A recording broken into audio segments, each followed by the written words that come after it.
이번에 우리가 이제 한 3주 동안 다루고자 하는 것이 돈에 관한 것이거든요. 재정에 관한 것. 그리고 우리의 재정이 우리에게 허락한 그 재정을 하나님께서 원하시는 기뻐하시는 선하신 온전하신 뜻을 향하여 사용될 수 있도록 우리 3주 동안 이런 말씀을 좀 나누고자 하는데요. 그러니까 지금 이제 그 재정학교가 시작됐잖아요. 그런데 여러 가지 그 이유로 또 참여 못 하시는 분들도 있고 시간적인 이유도 마찬가지고요. 근데 우리가 이제 몇 년 전에 이 책이죠. 그리스도의 재정 원칙이라고 하는 이게 여러 번 다시 인쇄되고 해서 표지가 계속 바뀌고 그러는데 아마 이 그리스도인의 재정 원칙에 대해서 이게 예수전도단에서 가장 많이 사용하고 있는 책이기도 하고 지금도 모든 그런 그 재정의 강사들이 기본적으로 이 책을 가지고 강의를 하고 있고요.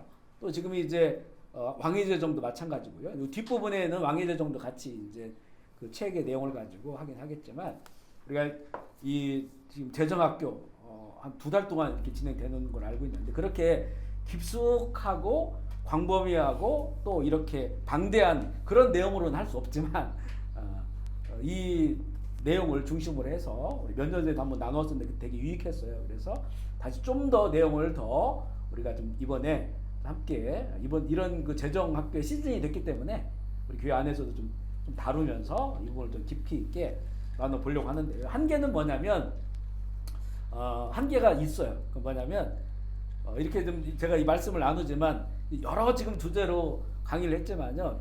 저에게는 이게 굉장히 어려운 그런 주제입니다. 기도도 계속 했고 또 전에 한 경험도 있지만 그래도 어렵다는 것은 뭐냐면 뭐 그동안 이렇게 살아왔던 그 30년 정도 사역을 하면서도 저희는 그 재정이라고 하는 게 뭐라고 할까요? 그냥 이제 단위가 너무 작아요.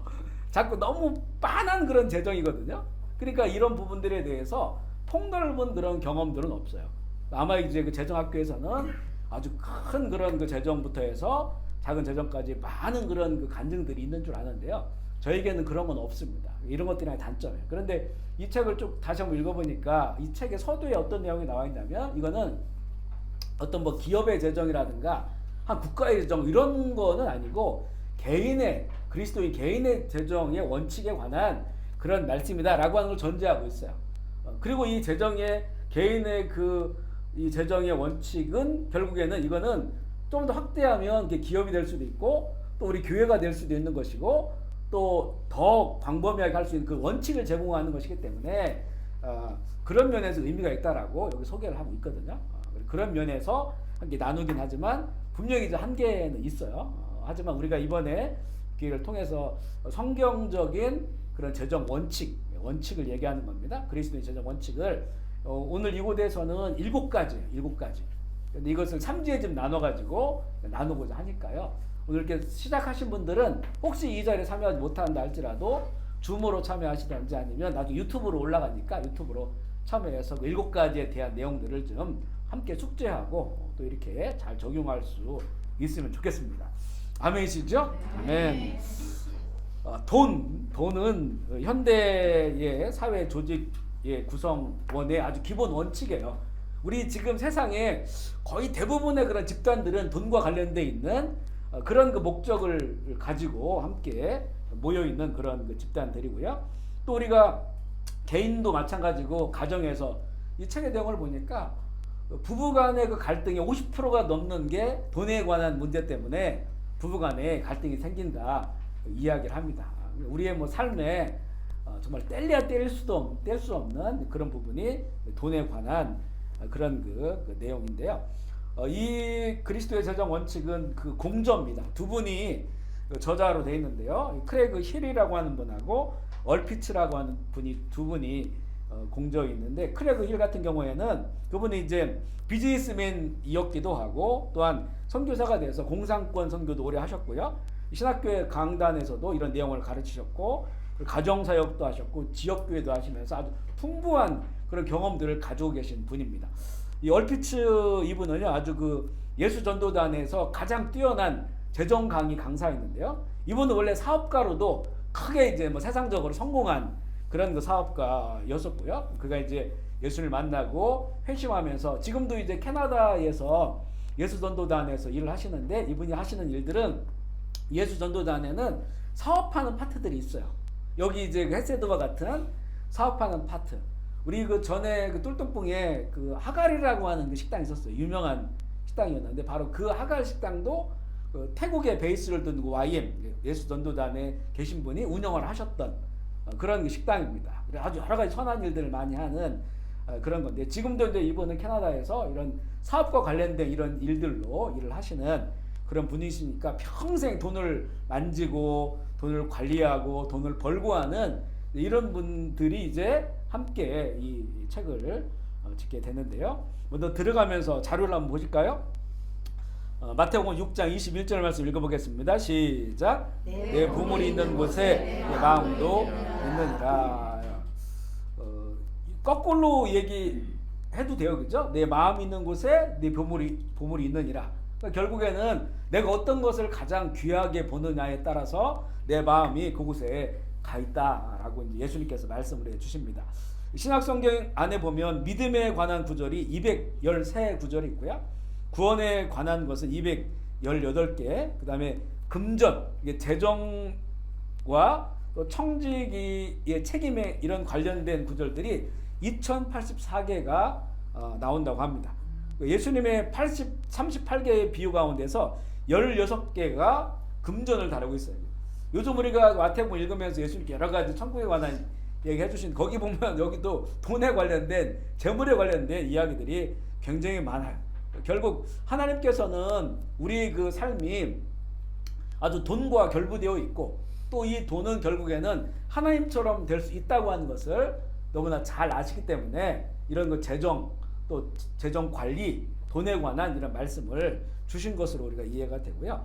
여기에 보면 이 말씀을 주면서 하나의 그 원리가 있습니다. 이거는 영과 진리라고 하는 차원인데 요한복음 4장에 보면 예배를 드릴 때 영과 진리로 드리라 이렇게 예수님께서 말씀하시잖아요. 그래서 영적 원리와 진리적 원리의 이 차원으로 지금 이 재정 원칙에 관한 말씀을 나누고 있는 것인데요. 영적 원리라고 하는 것은 뭐냐면 한마디로 영과 관련되어 있는 거죠. 이 어떤 세상적인 것이 아니고 하나님으로부터 임한 어떤 그 영적인 그 은혜를 말하는 겁니다. 그래서 성령 또 하나님의 감동, 하나님의 음성, 우리가 주신 이 성경이 살아있는 말씀으로 들려지는 것, 이게 바로 어떤 영이라고 볼 수 있고요. 진리라고 하는 것은 뭐냐면 진리는 어떤 선택의 여지가 없는 삶의 원칙, 자연의 원칙 같은 것. 우리가 해가 뜨고 해가 지는 것을 우리의 선택이 아니잖아요. 자연의 원칙이 있어. 자연의 원칙. 그러니까 변하지 않는 것. 그래서 하나님의 그 말씀을 우리가 진리라고 하는데 그 진리는 복음을 진리라고도 하죠. 이거는 그 진리가 보여준 원칙, 그 법 그대로 따르면 그 결과가 나타나는 거예요. 우리가 예수 믿으면 구원 받는 거예요. 아멘이시죠? 아멘. 이건 뭐 우리가 어떻게 할 수가 없는 겁니다. 그냥 하나님께서 정해 주신 거예요. 이거는 2000년 전이나 지금이나 영원토록 동일한 겁니다. 이거는 이제는 우리는 진리다 이렇게 말씀을 하는데요. 여기에서도 재정의 관리에 있어서도 영과 진리의 원리가 작동한다는 겁니다. 예를 들면 이런 거예요. 내가 이제 비행기를 손수 조정해서 어디를 가고 싶어요. 그럼 어떤 과정이 필요할까요? 그러면 이제 비행 조종수를 배워야 되잖아요. 이거는 똑같습니다. 비행기를 운행하는 건. 그래서 기장들이 뭐 이 회사 있다가 저 회사 가도 똑같이 운전할 수 있어요. 이 기종이 좀 바뀐다 할지라도요. 조금만 배우면 그것을 비행기를 조종할 수가 있어요. 그래서 비행기를 조종할 때 비행기 조종술만 배우는 것이 아니죠. 어떤 어떤 기체의 역학 같은 거, 공기의 저항이라든가 또 이런 것들을 배우는 거예요. 이게 하나의 원칙이에요, 원칙. 이걸 배우는 이게 이제 진리예요. 그런데 내가 비행기를 언제 띄울까? 또 어느 방향으로 갈까? 이거는 영의 영. 예를 들려면 그런 거예요. 이거는 하나님께서 감동을 주시고 우리의 말씀을 주시고 그 방향을 잡고 가는 것, 그리고 언제 가는가 이런 거는 영적 질서예요. 우리 이제 신앙인들에게는. 그러면 그곳을 가기 위해서 이제 이 조종수를 습득하고 기체 역학을 공부하고 그래야 내가 이제 그 비행기를 조종할 수가 있는 것이죠. 이게 바로 진리의 진리. 이 자료를 보시면요. 영과 진리가 똑같이 그래서 믿음이 필요해요. 이 영적인 것도 하나님의 그런 감동, 하나님의 음성 이것을 믿어야 되는 거죠. 진리도 이미 하나님께서 법으로 주신 그 원칙으로 주신 것을 우리가 믿어야 되고요. 그리고 이 영은 영적인 것은 그 주신 말씀을 통해서 방향을 잡고 은혜를 힘입어서 가는 거예요. 성령께서 하나님께서 부어주신 은혜, 성령의 힘에 의해서 그 방향으로 가는 것이고요. 거기 고린도후서 9장 8절 말씀 한번 읽어보겠습니다. 시작. 하나님이 능히 모든 은혜를 너에게 넘치게 하시나니 항상 모든 것을 착한 일을 넘치게 하라. 아멘이시죠? 여기 보면 이제는 이게 영적인 그런 질서예요. 이와 같이 너희도 명령 받은 것을 하나님이 능히 모든 은혜를 너에게 넘치게 하시나니 일단은 하나님께 은혜를 베풀어 주신다는 거죠. 이게 이제 영적인 그런 은혜, 성령의 은혜, 감동 이게 이제 있어야 되고요. 그로 인해서 모든 일에 넉넉하여 착한 일을 넘치게 하려 함이라라고 하는 것을 은혜로 베풀어 주신다고 하는 거예요. 이게 영적인 부분이고, 그러면 진리적인 부분은 뭐냐면 마찬가지로 하나님께 주신 법 말씀을 우리가 믿는 거예요, 그죠? 믿고 그 다음에 이제는 순종했을 때 그대로 따랐을 때 말씀의 원리가 나타나요. 그래서 이걸 형성 원리라 이렇게 이야기를 합니다. 진리는 하나님의 전적인 은혜예요.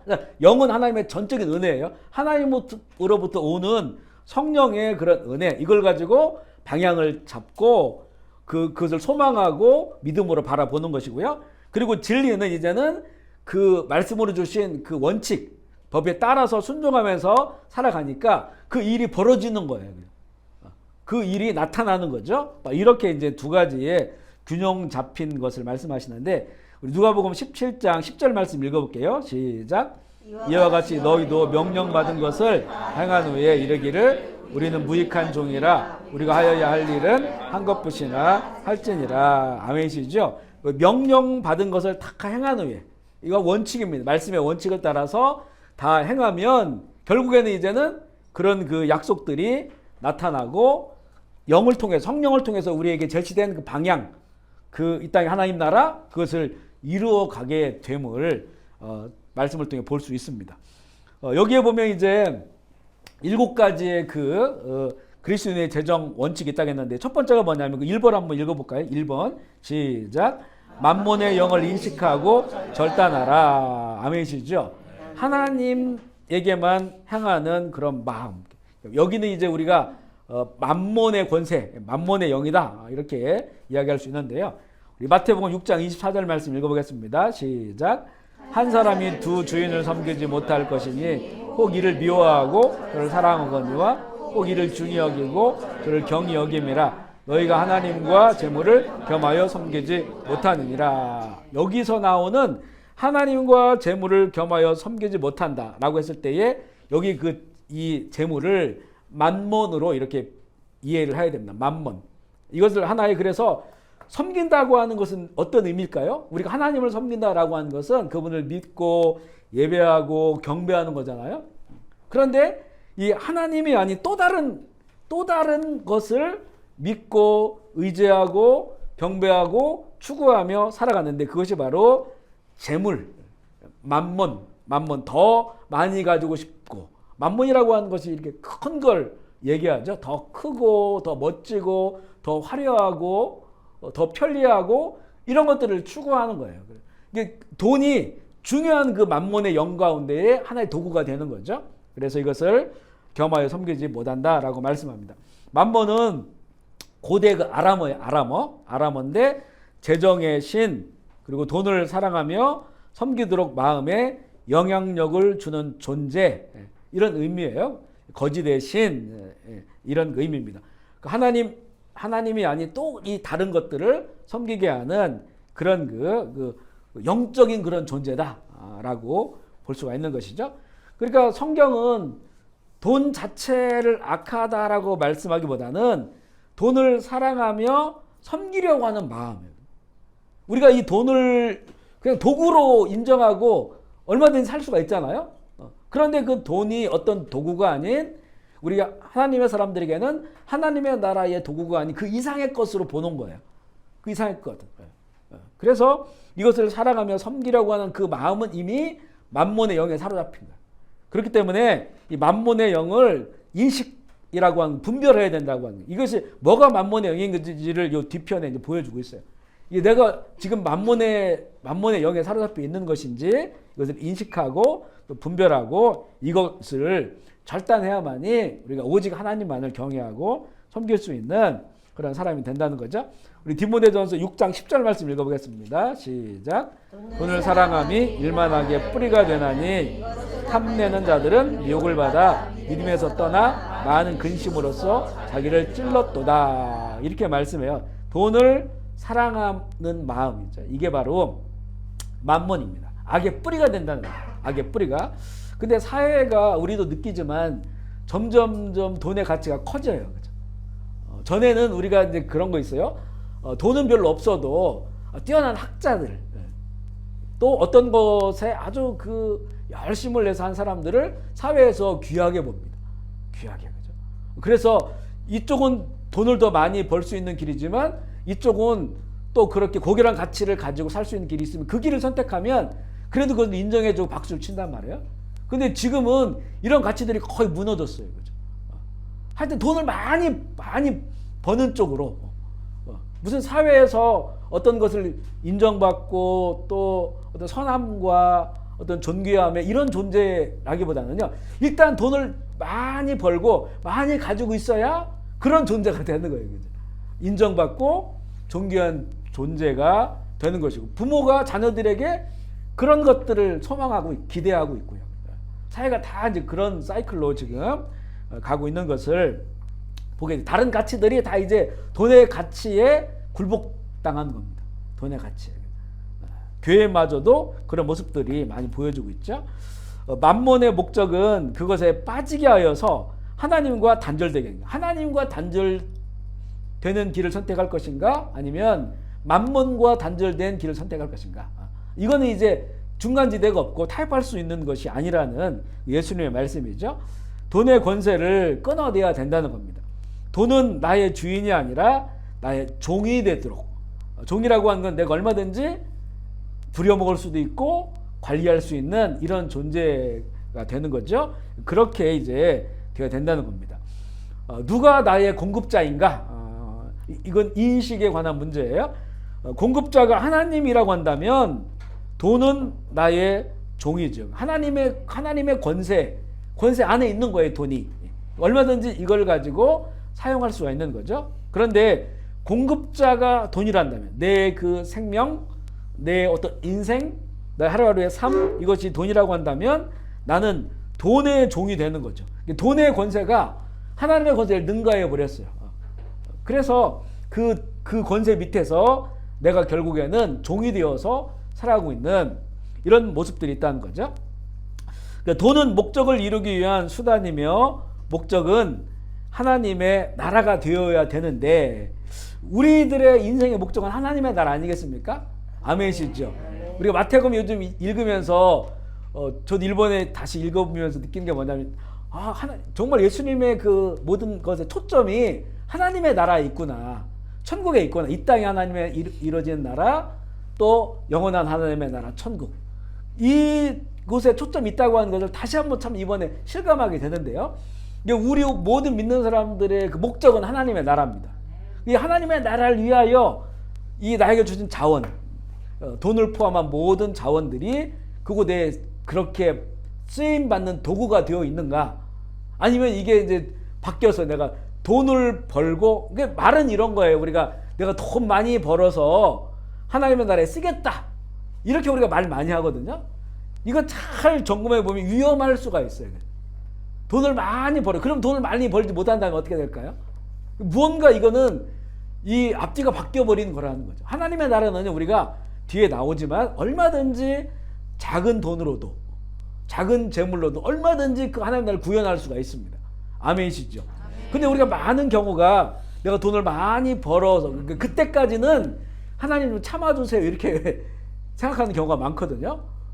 이거 하나님의 나라는 날마다 내 속에 이루어져야 되는, 또 우리의 주변 가운데서 이루어져야 돼. 이게 돈이 활용되어야 되거든요. 그 속에서. 그게 크든 적든 간에. 근데 돈을 많이 벌어서 한다고 하는 거는 이게 앞뒤가 잘못된, 우선순위가 잘못된 거예요. 여기에 빠져 있는 경우가 많거든요. 우리가 이제 그런 수준의 우리의 재정관이 머물러 있는 경우가 많습니다. 그 부분을 우리가 이번에 좀 한번 확인해 볼 필요가 있고요. 돈이 만약 목적이 되면 하나님은 그것을 얻기 위한 수단으로 전락하는 거예요. 하나님이. 돈이 목적이 되니까. 근데 이렇게 우리가 얘기 안 하는데 실제 그렇게 되는 경우가 많아요. 그래 우리 이렇게 새벽 기도회 때 그 여러 번 전에도 얘기했지만요. 새벽에 나와 기도를 하잖아요. 뭐 30분을 하든지 1시간 하든지 하면 요 기도, 내가 기도하고 있는 것의 퍼센테이지가 이게 정말 하나님이 더 기뻐하고 선하시고 온전하신 것이 몇 프로나 될까? 그리고 돈으로 할 수 있는 일은 뭐 몇 프로가 될까? 그런데 이렇게 우리 신학이 성숙하지 않으면요. 대부분 기도하는 것이 돈으로 할 수 있는 일을 가지고 기도하는 경우가 많아요. 지금 당장 내 눈앞에 펼쳐져 있는 경제적인 어려움이라든가 사업을 하시는 분들도 마찬가지, 선교 사역도 마찬가지예요. 선교 사역도 돈 없이 되는 것도 있고, 그런데 대부분은 또 돈이 필요해요. 그렇죠? 돈이 필요합니다. 그러다 보니까 자꾸 그것을 기도하다 보면 내 기도가 막 70%, 80%가 그냥 돈 뭐 3억, 5억 정도만 있으면 다 해결될 일들이에요. 그걸 가지고 계속 하나님께 나와 기도하는 거예요. 한 2, 3억이면 해결될 그런 일들을 가지고. 그러면 그렇게 내 그 기도 생활 간구에 또 나의 바람에 이런 것들이 많다면 결국 지금 내가 돈을 목적으로 하나님을 수단 하나 하고 있는 것이 아닌가라고 하는 것을 점검해 볼 필요가 있다고 하는 것이죠. 그래서 예수님께서는 이렇게 계속해서 이런 부분들에 대해서 우리가 이거 쉽게 빠지기 때문에 그래요. 잘 분별이 안 되고 쉽게 빠지기 때문에 그런 말씀을 강조해 주시는 것이고요. 작은 그 2번인데요. 첫 번째가 보이지 않는 만몬의 권세라겠고, 두 번째는 그 만몬은 불의와 결탁되어 있는 거예요. 불의와 결탁되어 있다. 선하지 않다. 아나니아와 삽비라 사건인데 이게 이제 우리가 사도행전 읽다 보면 너무 분위기가 너무 뜨겁게 시작이 되잖아요. 2장에 보면 성령이 임하고, 또 3장에 그 복음을 전하고 핍박당하고 박해당하지만 복음을 전하고, 4장도 마찬가지고요. 그런데 이제 5장에서 이 성령이 역사하고 교회가, 초대교회가 시작되어지고 그런 과정에서 얼마 지나지 않았는데 거기에 이 만몬의 역사가 일어나는 거예요. 아나니아와 삽비라 거기 한번 읽어볼까요? 사도행 5장 1절 5절 시작. 아나니아라는 사람이 그의 아내 삽비라와 더불어 소유를 팔아 그 값에 얼마를 감추매 그 아내도 알더라. 얼마 가져다가 사도들의 발 앞에 두니 베드로가 이르되 사탄아 내 마음에 가득하여 내가 성령을 속이고 땅값을 얼마를 감추었느냐. 땅이 그대로 있을 때에 내 땅이 아니며 한 후에도 내 마음대로 할 수가 없더냐. 어찌하여 이 일을 내 마음에 두었느냐. 사람에게 거짓말하는 것이 아니요 하나님께로다. 아나니아가 이 말을 듣고 엎드러져 혼이 떠나니 이 일을 듣는 사람이 다 크게 두려워하더라. 이 내용을 보면 이때가 어떤 상황이었냐면 막 성령이 임하니까 그 성령 받은 사람들이 너무 좋은 거예요. 자발적으로 자신들의 집도 팔고 땅도 팔고 이것을 가지고 사도들에게 갖다 줍니다. 그래서 사도들은 이제는 필요에 따라서 이걸 나눠주는 거예요. 가난한 사람들에게 살 수 있도록 열어주고 필요에 따라서 나눠줘. 그러면 이 내용을 봤을 때 이게 어떤 상황이었냐면 아나니아와 삽비라가 본인들이 성령 받고 나서 자신의 땅을 다 팔아서 하나님께 드리겠다라고 그렇게 결단을 한 것 같아요. 그래서 땅을 다 팔아가지고 그 전액을 사도들의 발 앞에 갖다 주기로 그렇게 마음을 먹었던 거예요. 그런데 이제 땅을 다 팔고 나서 그 돈을 받아보니까 욕심이 생긴 거죠. 일부를 감춰놓았어요. 아나니아 감췄는데 부인인 삽비라도 봤어요. 알고 있어요. 그걸 가지고 이제 베드로에게 갖다 주었을 때 성령께서 이들의 실체를 보여준 거죠. 그러면서 베드로가 이렇게 얘기를 합니다. 처음부터 이게 너희들 땅이 아니었느냐. 그러니까 처음부터 예를 들어서 50%만 바친다라고 결정하면 50%만 가져와도 된다. 아무도 이 사람들에게 다 팔아가 가져오라고 하지 않았어요? 10분의 1만 하나님께 드려도 되고 50%만 드려도 되고 아무 상관이 없어요. 그리고 이제 그 팔아서 사도들이 갖다 놨다 할지라도 사도들은 이 사람들의 소유권을 인정해 준다는 거예요. 소유권을. 다 하나님 다 놨을 때 사도들이 야 너희들 필요하지 않느냐? 너 50% 너희들 써라. 이렇게 해준다는 거예요. 여기 이 문맥에 보면. 그러니까 그들이 결정한 대로 하나님께 드렸을 때 사도들에게 드린 사도들은 또 성령의 감동을 받아서 너희들 먹고 살아야지라고 해서 이 사람들에게 얼마 쓸 수 있도록 나눠줄 수도 있고 이렇게 상황이 그렇게 돌아가는 거예요 지금. 그런데 이 아나니아와 삽비라가 그 마음에 이제는 자신들이 손해보고 또 여러 가지 걱정이 왔겠죠. 세상적인 걱정이. 돈에 대한 욕심들이 들어왔죠. 그 마음 가운데 사단이 역사를 했어요. 이들이 정말 은혜를 받았는데 그렇게 결정을 했는데 사단이 역사했어. 영적인 거잖아. 영적인 거. 이거를 베드로는 영적인 거라고 얘기하는 사단이 네 속에 역사했구나. 이게 만몬의 영인 겁니다. 돈에 대한 그 욕심. 이것들 때문에 그걸 속인 거야. 속이고 감추고. 결국에는 이 사람이 혼이 떠나갔다고 했잖아요. 죽었다는 거예요. 그리고 뒤에 이제는 그 부인이 돌아가 똑같은 일을 당합니다. 그러니까 결국 여기서 보여주는 메시지는 우리가 이제 교회 다니고 신앙생활 하지만 이 만몬의 영에 붙잡혀 있으면요. 이거는 살아도 산 것이 아니에요. 신앙생활 해도 신앙생활 하고 있는 것이 아니라니까요. 그냥 세상에 매여서 만몬의 영, 다른 영을 섬기고 있는 거예요. 지금 하나님을 섬기는 것이 아니고. 죽은 것과 마찬가지라고 하는 이런 메시지를 우리에게 주고 있는 것이죠. 정말 은혜로운 자리에 사단이 역사했습니다. 돈을 통해서 사단이 역사한 거예요. 돈을 우리를 그렇게 무너지게 만들어요. 저희가 이제 저희 재정 이런 것들이 크지 않다고 얘기했지만요. 중학교 때나 고등학교 때 이럴 때 이제 그때 산기도 가서 금식기도도 하고 한단 말이에요. 그러면 이제 거기 목사님이 어떤 서원하게 여러 가지로 그 중에서도 헌금 같은 것도 마음에 감동이 되면 서원해라 이렇게 하거든요. 그때는 막 서원 감동 받을 때는 우리 그때 시골에서 용돈도 없었고 돈도 없는데 그 시멘트를 10푸대를 하겠습니다.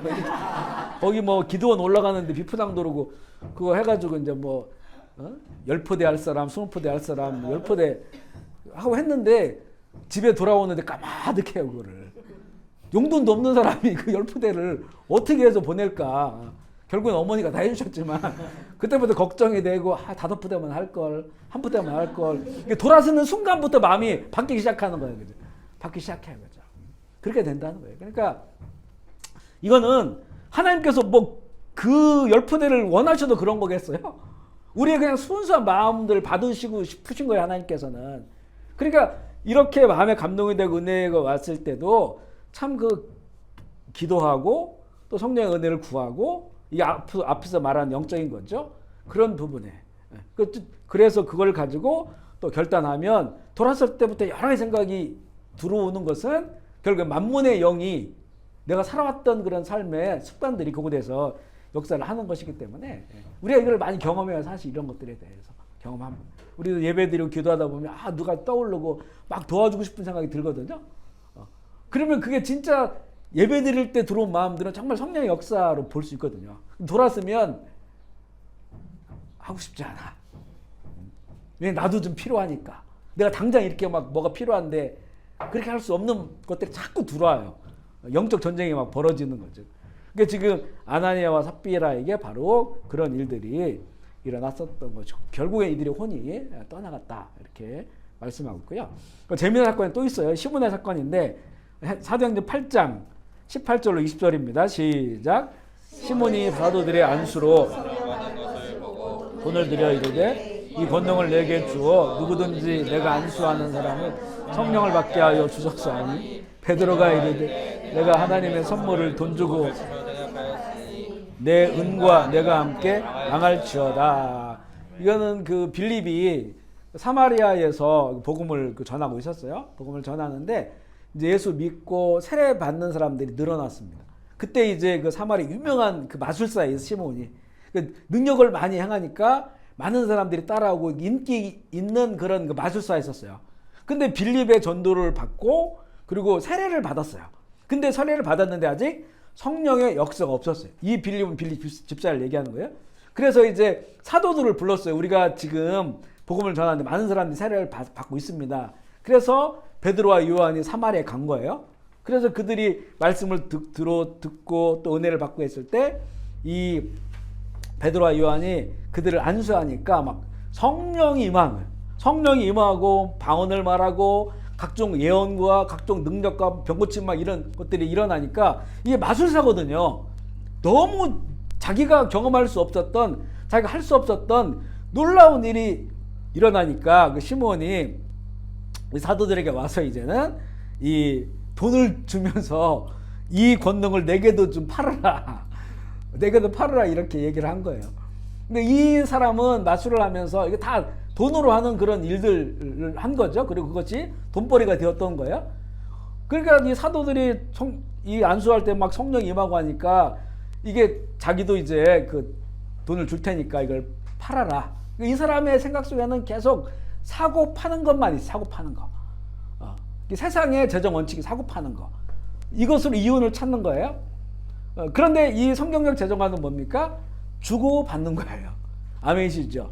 심고 거두는 겁니다. 아멘이시죠? 지금 이 사도들이 성령을 이거 무슨 사도들이 그분들한테 돈을 받았습니까? 어마어마한 능력을 행하면서 예수님께서 그러고 한 번도 그들에게 뭔가 대가를 지불하라고 했어요?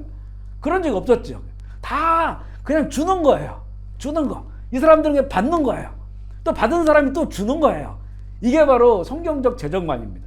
근데 이 시몬은 철저하게 세상적 그 돈의 가치, 만몬적인 그런 돈의 관점을 가지고 있는 겁니다. 이걸 사면 나는 더 붙여가지고 팔 수도 있고, 이것으로 더 유익을 얻을 수 있고, 이제 그렇게 이제 본 것이죠. 그래서 이 베드로에게 혼나요. 너 이거 회개하지 않고 돌이키지 않으면 너 안 된다. 이 돈과 함께 넌 죽을 것이다. 라고 이야기를 하면서 이 내용이 마무리되는 것을 보게 됩니다. 이 시므온은 세례를 받았지만 만몬의 영을 버리지 않았고 이 만몬이 그의 혼을 쥐고 그의 감정을 사로잡았어요. 하나님의 나라는 정말 이 주고받는 것을 통해서 움직이는데 만몬은 사고팔며 돈으로 지배하고 힘과 권세를 가지려고 하는 거예요. 그렇죠? 우리가 이제 누구를 이렇게 도울 수 있잖아요. 성령께서 감동 주셔서 누구를 도울 수 있어요. 그러면 여기서 우리가 주는 것은 그걸로 끝나는 거예요. 물론 뒤에 나오지만 심는 것은 열매를 얻기 위해 심는 것이기 때문에 심을 때는 좋은 곳에 심어야 돼요. 그래야 열매를 찾아요. 그래서 심을 때는 어떻게 연구도 해야 되고요. 그리고 이게 좋은 맛인지를 봐야 돼요. 열매를 위해서니까. 근데 주는 거는 그냥 주는 거예요. 근데 우리에게 어떤 게 있냐면 내가 이렇게 줬는데 왜 나한테 고맙다고 안 하지? 이렇게 돼요. 나는 줬는데 저 사람 왜 나를 안 주지? 여기서부터 이제는 이게 세상적인 게 여기서 들어오기 시작하는 거예요. 주는 거는 그냥 주는 거예요. 아멘이시죠? 그걸 받은 사람이 고마워하든지 안 고마워하든지 내가 힘들 때 그거 안 도와주든 이거 아무 상관이 없는 거예요. 이게 성령이 임하고 치료받고 그걸 끝나는 거예요. 그냥 그걸 하나님 영광 받으면 되는 거예요. 그죠? 근데 자꾸 우리가 거기서 인간적인 게 끼어들어요. 이렇게 나는 줬는데 왜 나만 주지? 왜 고맙다고 안 하지? 이렇게 되기 시작하면 이제 여기서 이제 사단 역사하기 시작하는 거죠. 그러니까 거저받은 것, 거저 주는 것. 바로 우리에게 그 돈의 가치 가운데 정말 어찌 보면 가장 중요한 그 하나님 나라의 가치는 주는 거예요. 그리고 받는 거예요. 내가 주면 누군가는 받겠죠? 이렇게 이제 하나님의 나라의 가치로 쓰임 받는 거지. 모든 걸 다 사고 팔고 하는 것이 바로 이렇게 그 만몬의 영의 그런 가치인 것을 우리가 알게 됩니다. 세 번째는 보면요.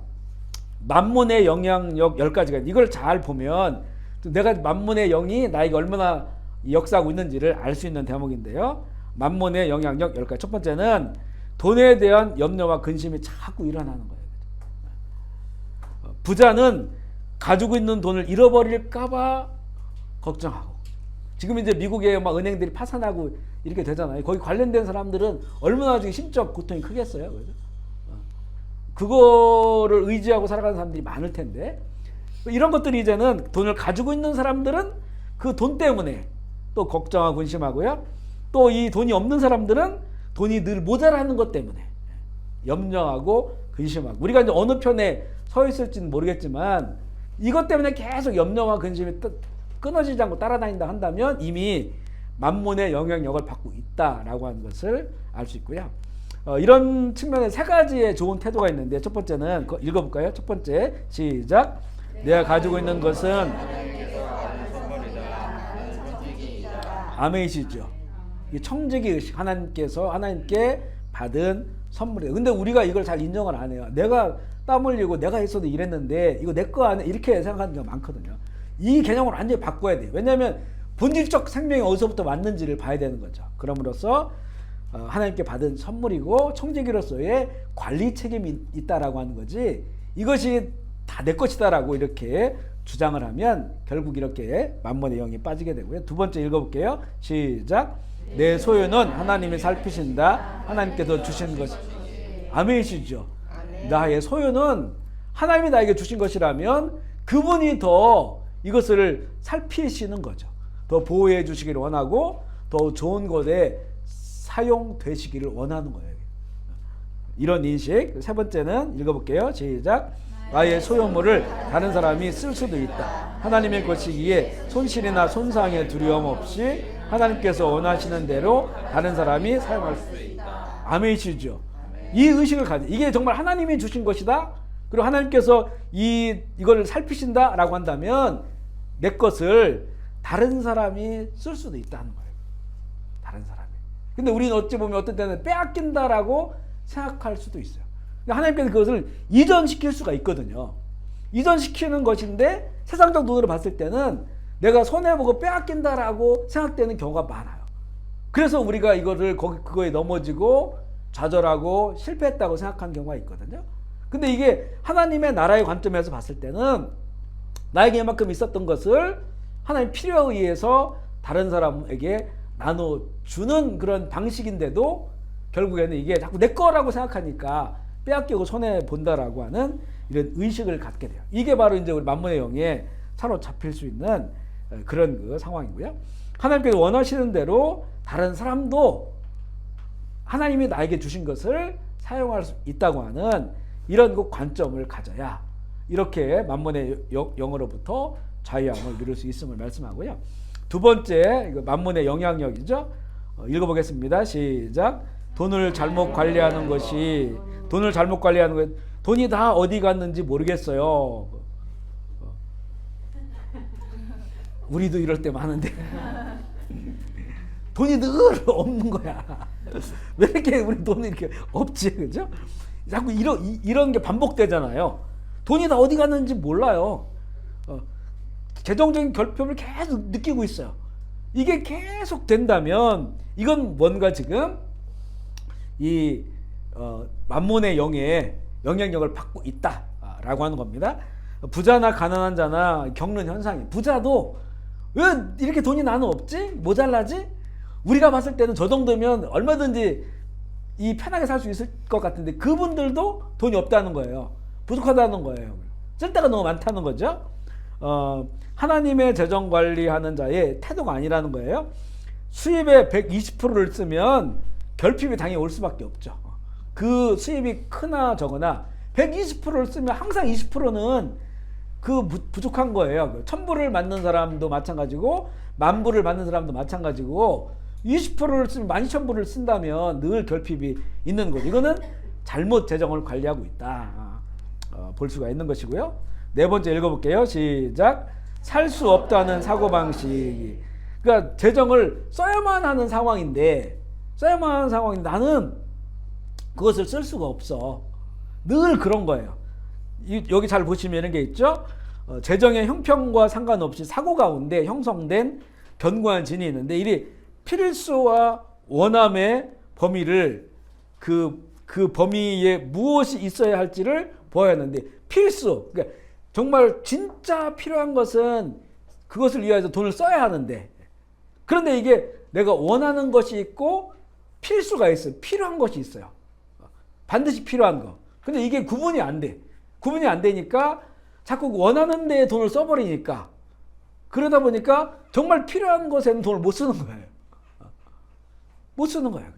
이 구분이 없어진 거예요. 그러니까 늘 나는 살 수 없다라고 생각을 하는 거예요. 이게 꼭 필요한데도 난 살 수가 없어. 그러니까 이 부분을 잘 구분해 놓으면 이건 내가 원하는 것인가? 내가 원하는 것이라면 지금 당장 필요한 것은 아니잖아요. 그냥 원하는 것이지. 그러면 이런 것들을 구입하는 것을 뒤로 밀어놓는 거예요. 우선순위에 꼭 내가 필요한 거, 사야만 하는 것들 앞에 놔두고 그것을 위하여 돈을 모아놓든지 돈을 저축하든지, 그래 그걸 그 필요한 것을 사야 되는 거예요. 그런데 이게 구분이 안 돼 있으니까 나중에 보면 늘 돈을 써야 되는데 돈을 못 쓰는 거예요. 못 쓰는 거예요. 이런 것들도 이제 그 올바른 청지기의 그런 그 역할이 아니다. 이런 게 계속 된다면 결국은 만몬의 영의 영향력을 갖고 있는 것이고요. 다섯 번째 읽어볼게요. 시작. 충동적 구매, 그죠? 욕구를 이길 능력이 없음. 여기 계신 분들 가운데 이런 상황이 있으신가요? 충동적 구매. 네, 있으시죠? 충동적 구매. 그래서 충동적 구매는 지금 내가 얼마나 가지고 있는가를 생각하지 않잖아요. 이게 이제 보면 거기 있죠, 만몬의 영인데 이게 정말 필요해서 샀느냐 물어볼 필요가 있고, 보기가 좋아서 샀다, 싸서 샀다, 바이완 계단이라 샀다, 그냥 사고 싶어서 샀다, 너무 예뻐서 샀다, 먹음직스러워서 샀다. 여기서 충동적 구매가 막 되어지면 결국엔 앞서 말하는 그런 모든 일들이 일어나요. 늘 돈이 없고 꼭 필요한 것을 못 사고 있고, 자기는 되게 불행하다고 생각하는 거예요. 이게 이제 만몬의 그런 영이다. 특별히 우리 그 자매님들에게 이런 일들이 많이 있는 것을 충동적 구매가 있어요. 그러니까 이거는 좀 강하게 자신을 좀 이렇게 절제하고 또 계획적으로 좀 재정을 써야 되는 나의 필요와 원함. 이건 정말 우리 집에 필요한 거다. 자녀들에게 필요한 거다. 그렇다면 이것을 위해서 계획으로 모아놓아야 되는 거죠. 근데 원하는 게 있어요. 원하는 거. 이거는 당장 필요한 건 아니에요. 이걸 뒤로 밀어놔야 돼요. 원하는 것도 계획을 세워서 한 6개월 이후에 라든가 이렇게 이것을 관리할 필요가 있다는 거죠. 하나님이 맡겨주신 것이기 때문에 이게 관리가 안 되면, 거기다 충동적 구매까지 붙어있다면 정말 그 재정 때문에 불행한 그런 일들을 만나게 되고요. 여섯 번째, 시작. 인색함. 인색함의 원인. 필요를 채울 충분한 돈이 없을 것에 대한 두려움에서부터 재정의 형편과 상관이 없다.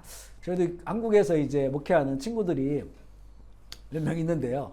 우리 한 친구를 보면 늘 돈이 없어요. 그리고 밥을 한 번도 안 사. 근데 실제 그 재정 규모를 보면 우리보다 나아요. 우리가 나아. 그런 분들이 있죠. 그렇게 있죠, 그죠? 내가 그렇다. 뭐 이런 분들이 있을 수 있을 테고. 보면 이게 늘 그 인색함들이 있어요. 뭔가 이거는 재정을 운영하는 데 있어서, 청지기적 재정 운영함에 있어서 이거는 이 잘못 그 재정을 관리하고 있는 것이고, 또 사실 우리 그리스도인은 인색해서는 안 되잖아요.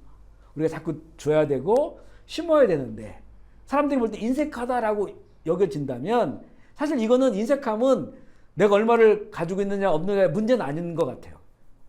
여러분 그렇게 느껴지시죠?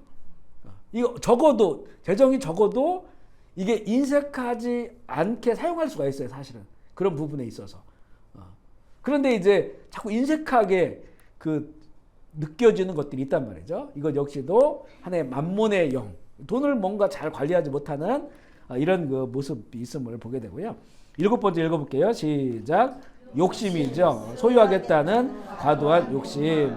그러니까 이걸 이제 욕심과 탐심을 좀 구분하자면, 욕심은 이미 가지고 있는 것을 더 원하는 거예요. 그죠?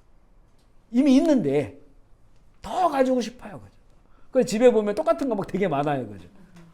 그리고 하나 똑같은 기능으로 쓸 수 있는 게 있는데 또 그 비슷한 걸 또 가지고 있는, 이런 게 하나의 이제 더 가지려고 하는 욕심이고요. 탐심은 가지고 있지 않은 것을 원하는 거예요.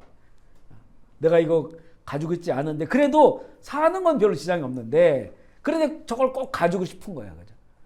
그런 것들이 이제 탐심이다. 굳이 구분하자면 그렇게 볼 수가 있는데요. 누가복음 12장 18절로 21절 읽어볼게요. 시작. 또 이르되 내가 이렇게 하리라. 내 것을 벌고 더 크게 짓고 내 모든 곡식과 물건을 거기서 쌓아두리라. 또 내가 내 영혼에게 이르되 영혼아 여러 해 쓸 물건을 많이 쌓아두었으니 평안히 쉬고 먹고 마시고 즐거워하리라 하되 하나님은 이르시되 어리석은 자여 오늘 밤에 내 영혼을 도로 찾으리니 그러면 내 준비한 것이 의의 것이 되겠느냐 하셨으니 자기를 위하여 재물을 쌓아두고 하나님에 대해서 부여하지 못한 자가 이와 같으니라. 이 사람 같은 경우는 지금 부자는 지금 욕심이죠. 이미 가지고 있어요. 이미 그가 충분히 먹고 살 수 있는 것을 가지고 있는데 그 해에 소출이 너무 많이 나온 거예요. 과잉된 거예요. 과잉됐으면 그 과잉을 처리해야 되는 또 지혜가 필요하죠. 그 과잉은 이미 나에게 먹고 살 수 있는 게 있다면 그 과잉은 심을 수도 있는 거예요. 줄 수도 있는 거예요. 이게 온전한 그리스도인이라면 그걸 가지고 심고 주는 일에 쓰겠죠. 그런데 이 부자는 창고를 더 졌어요. 창고. 더 큰 창고를 져서 거기에다가 그 과잉된 것을 다 갖다 놓고 이러면서 이제는 본인이 그걸 막 꾸며 그리면서 배를 두드리면서 야 이거 그 창고에 이걸 넣어놓고 내가 평생 여기서 세상에 잘 먹고 잘 살겠구나 라고 그렇게 혼자 즐거워하고 있을 때 하나님께서 말씀하시죠. 너를 오늘 내가 데려간다. 너 오늘 데리고 가면 그 어마어마한 그 과잉 남은 거 욕심부린 거 너에게 그 아무런 그런 그 유익이 있는 것이 아니지 않느냐. 내 영혼을 내가 도로 찾은. 그래서 뭐라고 말씀하시냐면 하나님에 대하여 부유한 자가 돼야지. 세상에 대하여 이렇게 욕심부리고 쌓아놓고 이거 아무 유익이 없다. 무익하다. 하나님에 대해서 부유하다고 하는 것은 무엇일까요? 하늘에 많이 쌓아놓는 거죠.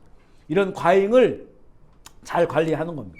하나님께서 더 주신 거라면 이건 하나님의 나라를 위해서 얼마든지 쓸 수 있는 거예요. 그죠? 이 부분에 있어서 이 부자가 욕심을 낸 것을 어리석다라고 말씀을 합니다. 8번째 읽어볼까요? 시작. 불만족이요. 불만족. 내가 지금 살면서 경제적으로 계속 불만족스러운 거예요. 불만족스러운. 리태욱 수사님 어떠신가요? 만족스럽습니까? 한쪽 불만족스럽죠. 지금 더더욱 불만족스럽죠. 이게 불만족이 어떤 시기에 있다가 사라지는 게 아니고 계속해서 늘 나의 경제 생활에 대해서 불만족이라고 하면 늘 모자라다는 거죠. 늘 모자라. 늘 전전긍긍하고 이런 불만족들이 늘 있는 거예요.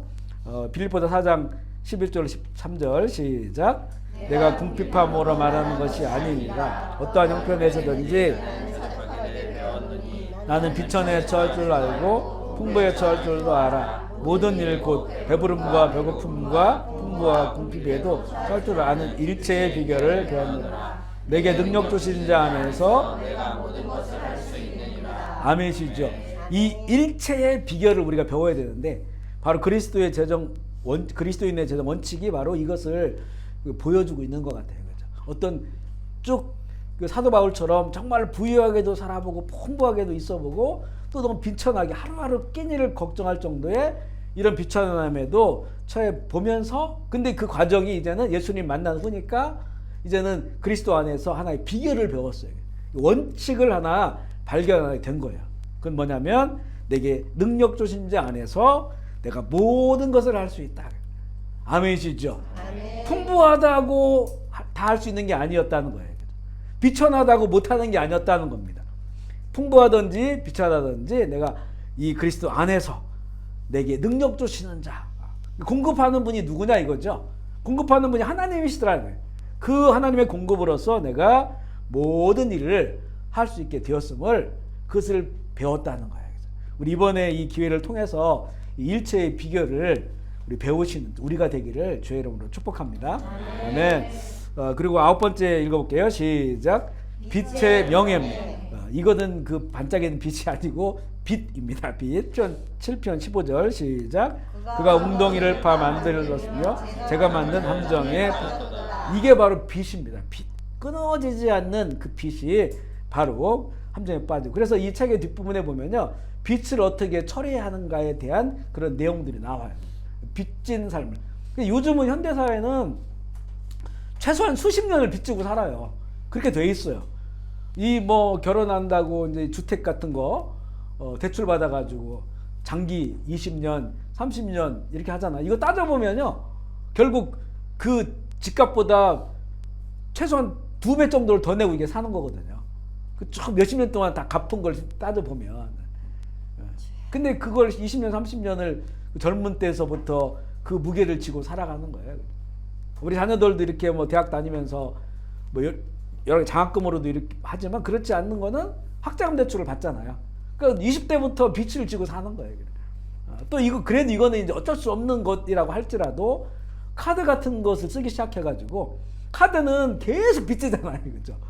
계속 빚 가운데 살아가는 거예요. 그럼 일단 마음으로부터 여유가 없어지고 자꾸 빚이 있다고 하니까 뭘 누구에게 주거나 심거나 할 수가 없어요. 계속 거기 쪼들린다라고 하는 이런 거를 그렇게 사는 거예요, 그죠? 이 만문의 영의 영향력을 받고 있는 겁니다. 밑에 있는 구절 10편 37편 21절 시작. 악인은 꾸고 갚지 아니하나 의인은 은혜를 베풀도다. 이 빚 지고 사는 사람이죠. 근데 이 빚도 이렇게 보면 하나의 그 습관이 돼버리면 이 사람한테 꾸고 저 사람한테 꾸고 계속 그걸로만 때우면서 사는 거예요. 이런 이 삶을 참 보게 됩니다. 빚은 만몬의 영이 사람들을 자신의 멍에에 묶어놓기 위해서 사용하는 방법 가운데 한 가지라고 하는 것을 보게 됩니다. 10번째 읽어볼까요? 시작. 돈에 대한 과장과 그것이 가지고 있는 힘에 대한 과대평가가 있죠. 우리가 어떤 일을 하는 데 있어서 결정적인 요인이 돈이라면 우리 자신은 그 순간 사탄이 가격을 결정하는 상품이 되고 마는 겁니다. 우리가 오늘 이 시간에 모여가지고 뭔가를 선한 일을 하자라고 해서 함께 막 기도하고 의견을 다 내고 그리고 이제 어떤 걸 조율을 하고 있어요. 그런데 보니까 여기에 돈이 필요한 거야. 돈으로 해야 되는 거야. 그러니까 그러면서 이제는 이 돈을 어떻게 마련할까? 라고 하다가 돈 때문에 안 되겠다라고 그만뒀단 말이에요. 그러면 이게 도대체 우리가 함께 선한 거를 하자라고 해서 함께 모여서 기도하고 어떤 것을 하나를 서로 간에 협의를 했어요. 협력하여 선을 얻기 위해서 뭔가를 하나의 주제를 만들어 놨는데 근데 여기 이게 돈이 필요해. 근데 우리는 그 돈을 만들 수가 없어. 그래서 우리가 그러면 그동안 얘기했던 거 그만두고 없었던 걸로 합시다라고 한다면 돈이 결정을 하는 거죠. 돈이.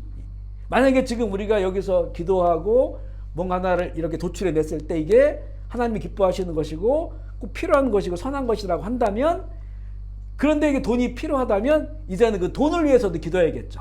어떻게 자금을 만들고 어떻게 좀 이것을 이뤄 나갈 수 있을까라고 하는 쪽으로 가야 되는 게 맞는데 그런데 돈이 안 돼서 안 되겠습니다라고 해서 그 모든 것을 다 그리고 어떤 분 반대로 내가 돈이 이만큼 있으니까 이런 걸 해봅시다라고 해서 그렇게 출발되는 것도 마찬가지예요. 돈이 이만큼 있으니까 우리가 기도하고 서로 간에 이런 선한 마음을 모으고 이래서가 아니고 돈이 이만큼 있으니까 이만큼의 일을 합시다라고 그렇게 출발한 것도 결국 돈 때문에 시작된 거잖아요. 돈이 결정을 하는 거죠.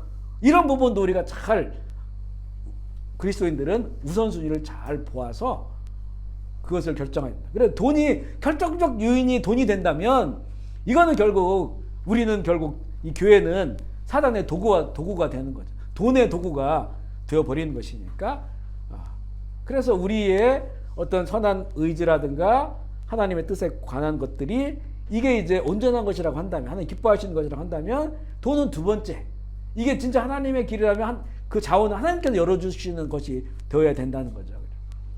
아멘이시죠? 네. 그렇게 우리가 이것을 이 만문의 영향력을 따라가고 있는지를 우리가 볼 수가 있는 것이고요. 두 번째는 참새 믿음을 가져라. 따라서 해볼까요? 참새 믿음을 가져라. 참새 믿음을 가져라. 참새 믿음을 가져라는 하나님의 나의 공급, 누가 나의 공급자인가에 관한 그런 말씀입니다. 돈을 어떻게 대하는가를 통해서 얼마나 하나님의 은혜를 누리고 있는가를 알 수가 있는데요. 돈으로 사고 파는 것은 교환의 가치죠. 교환의 가치. 물론 거기에 이윤이 플러스가 됩니다. 교환할 때마다 이윤이 붙는 거죠. 아무것도 바라지 않고 누군가에게 그 돈을 준다면 돈이 은혜와 만나게 되어 있습니다. 그러니까 무언가를 바라고 준다면 하나님의 은혜를 온전히 이해하지 못하는 거예요. 앞서 말한 것처럼 교환의 방식으로 사용하는 것과 은혜의 방식으로 사용하는 것은 달라요. 우리 마태복음 6장 26절 읽어보겠습니다. 시작. 공중의 새를 보라. 심지도 않고 거두지도 않고 창고에 모아 들이지도 아니하되 하나님께서 기르시나니 너희는 이것들보다 귀하지 아니하냐. 여기에 보면요, 참새와 백합화를 예수님께서 예를 들면서 말씀하신, 이거는 스스로 심거나 거두거나 수고하거나 또 실을 짜고 옷을 만들어 입히고 이런 것이 없어도 하나님께서 기본적인 필요를 이들에게 공급하신다는 거예요. 기본적인 생명. 이것을 지금 보여주고 있어요. 참새 믿음은 그런 겁니다. 그들이 받는 공급은 그들의 어떤 일에 달려있는 것이 아니에요. 그들이 무엇을 해서가 아니라고 하는 거죠. 삶의 기본적인 그런 그 본질, 이것을 너희를 사랑하시는 하늘 아버지께서 그것을 공급하신다라고 하는 믿음이 바로 참새의 믿음이에요. 이거는 우리의 본질적인 생명, 본질적인 생명이 우리를 그리고 여기에 그 결론은 뭐냐면, 하물며 이렇게 하늘을 나는 저 이름도 알 수 없는 그 조그만 새들, 그리고 이 밖에 나가면 아주 널려 있는 그런 들풀도 꽃들도 있잖아요. 이런 우리가 이름도 모르는, 관심도 안 가지는 이런 생명들도 하나님께서 입히시거늘 먹이시거늘 하물며 너희일까 보냐. 너희가 누굽니까? 예수 믿는 우리들이죠. 예수 그리스도를 닮아 살아가고자 하는 하나님의 자녀들, 우리들일까 보냐라고 말씀을 해주시는 거예요. 그러니까 우리의 생명의 아주 본질적인 그런 공급자가 누구냐라고 하는 것을 보여주고 있는 거죠. 생명의 그 본질은 하나님께서 공급하신다고 하는 것을 너희가 믿어라라고 하는 거죠. 믿고 살아가라. 우리 이런 거 경험하잖아요. 몇 년 동안 수입 없이 살 수가 있어요. 몇 년 동안. 수입이 없고, 정말 이렇게 보면, 어떻게 살까? 만약에 살아왔던 분을 뒤로 돌이켜 봤을 때, 그때 어떻게 살았지? 그때 수입도 없었고, 정말 살 수가 없었는데, 그런데 보면 별로 굶은 적이 없어요. 지금 웃으시는 분은 저런 경험이 많으셔서 그런 거예요, 지금. 아마 이런 경험들이 많이 있으실 것 같아요. 그죠? 그런데 돌이켜보면, 그때 어떻게 살았지? 우리 아이들도 있는데, 거의 굶은 기억이 별로 없고, 옷을 못 입고 다닌 기억이 없고, 물을 못 마셨던 적도 없는 것 같고, 어떻게 하셨든지 먹고 살았어요. 어떻게 살았는지 몰라. 근데 먹고 살았어요. 결국 이게 뭐냐면, 하나님께서 우리의 본질적인 생명을 공급하신다는 거예요. 아멘이시죠? 이걸 시험해 보시려면 시험해 한번 보세요. 광야에 홀로 나가 있어도 하나님께서는 우리를 먹이시고 입히셔요. 하나님의 우리가 자녀인 우리들, 저 새들도 저 길에 있는 저 꽃들도 하나님께서 입히시고 먹이시는 것처럼, 그래서 이제는 그런 것 때문에 걱정하고 살지 말라는 거죠. 그런 것 때문에. 그냥 아무리 바닥을 쳐도 굶어 죽지는 않아. 굶어 죽지는 않는다는 거예요. 어떻게 해서든 먹이신다는 거예요. 공급하신다고 하는 이 믿음 우리가 가져야만이, 공급자가 하나님이라고 하는 믿음을 가져야만이, 거기서부터 이제는 우리가 이런 그 돈이나 재정의 문제, 경제적인 문제들을 풀어갈 수 있는 그런 해법들이 거기서부터 나온다고 하는 거죠. 심고 거두는 것은 성경의 재정 원칙이지만, 한 사람의 기본적인 거, 그러니까 심고 거두는 거는 더하는 거예요. 풍성하게 더하는 거예요. 주고받는 것도 풍성하게 더하는 거예요. 그게. 그런데 이제 한 사람의 기본적 필요를 체험받는 은혜의 원칙과는 다른 겁니다. 그냥 기본적으로 내가 오늘부터 1년 동안 아무것도 않고 돈벌이 하나도 안 해도 하나님 우리를 굶기시지 않는다는 거예요. 물을 마시게 하고 입히신다는 거예요. 그걸 우리가 참 많이 경험하면서 살아요.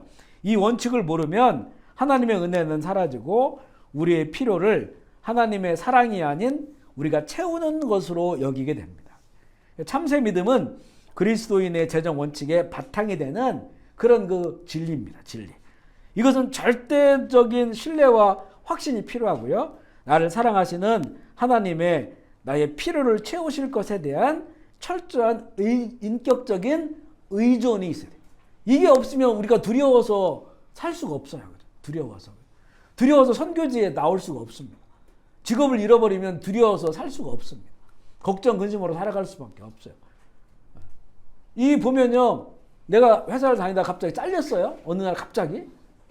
그러면 그때부터는 막 원망이 시작되잖아요. 하나님을 원망하고 나를 자른 사장님을 원망하고 막 원망한단 말이에요.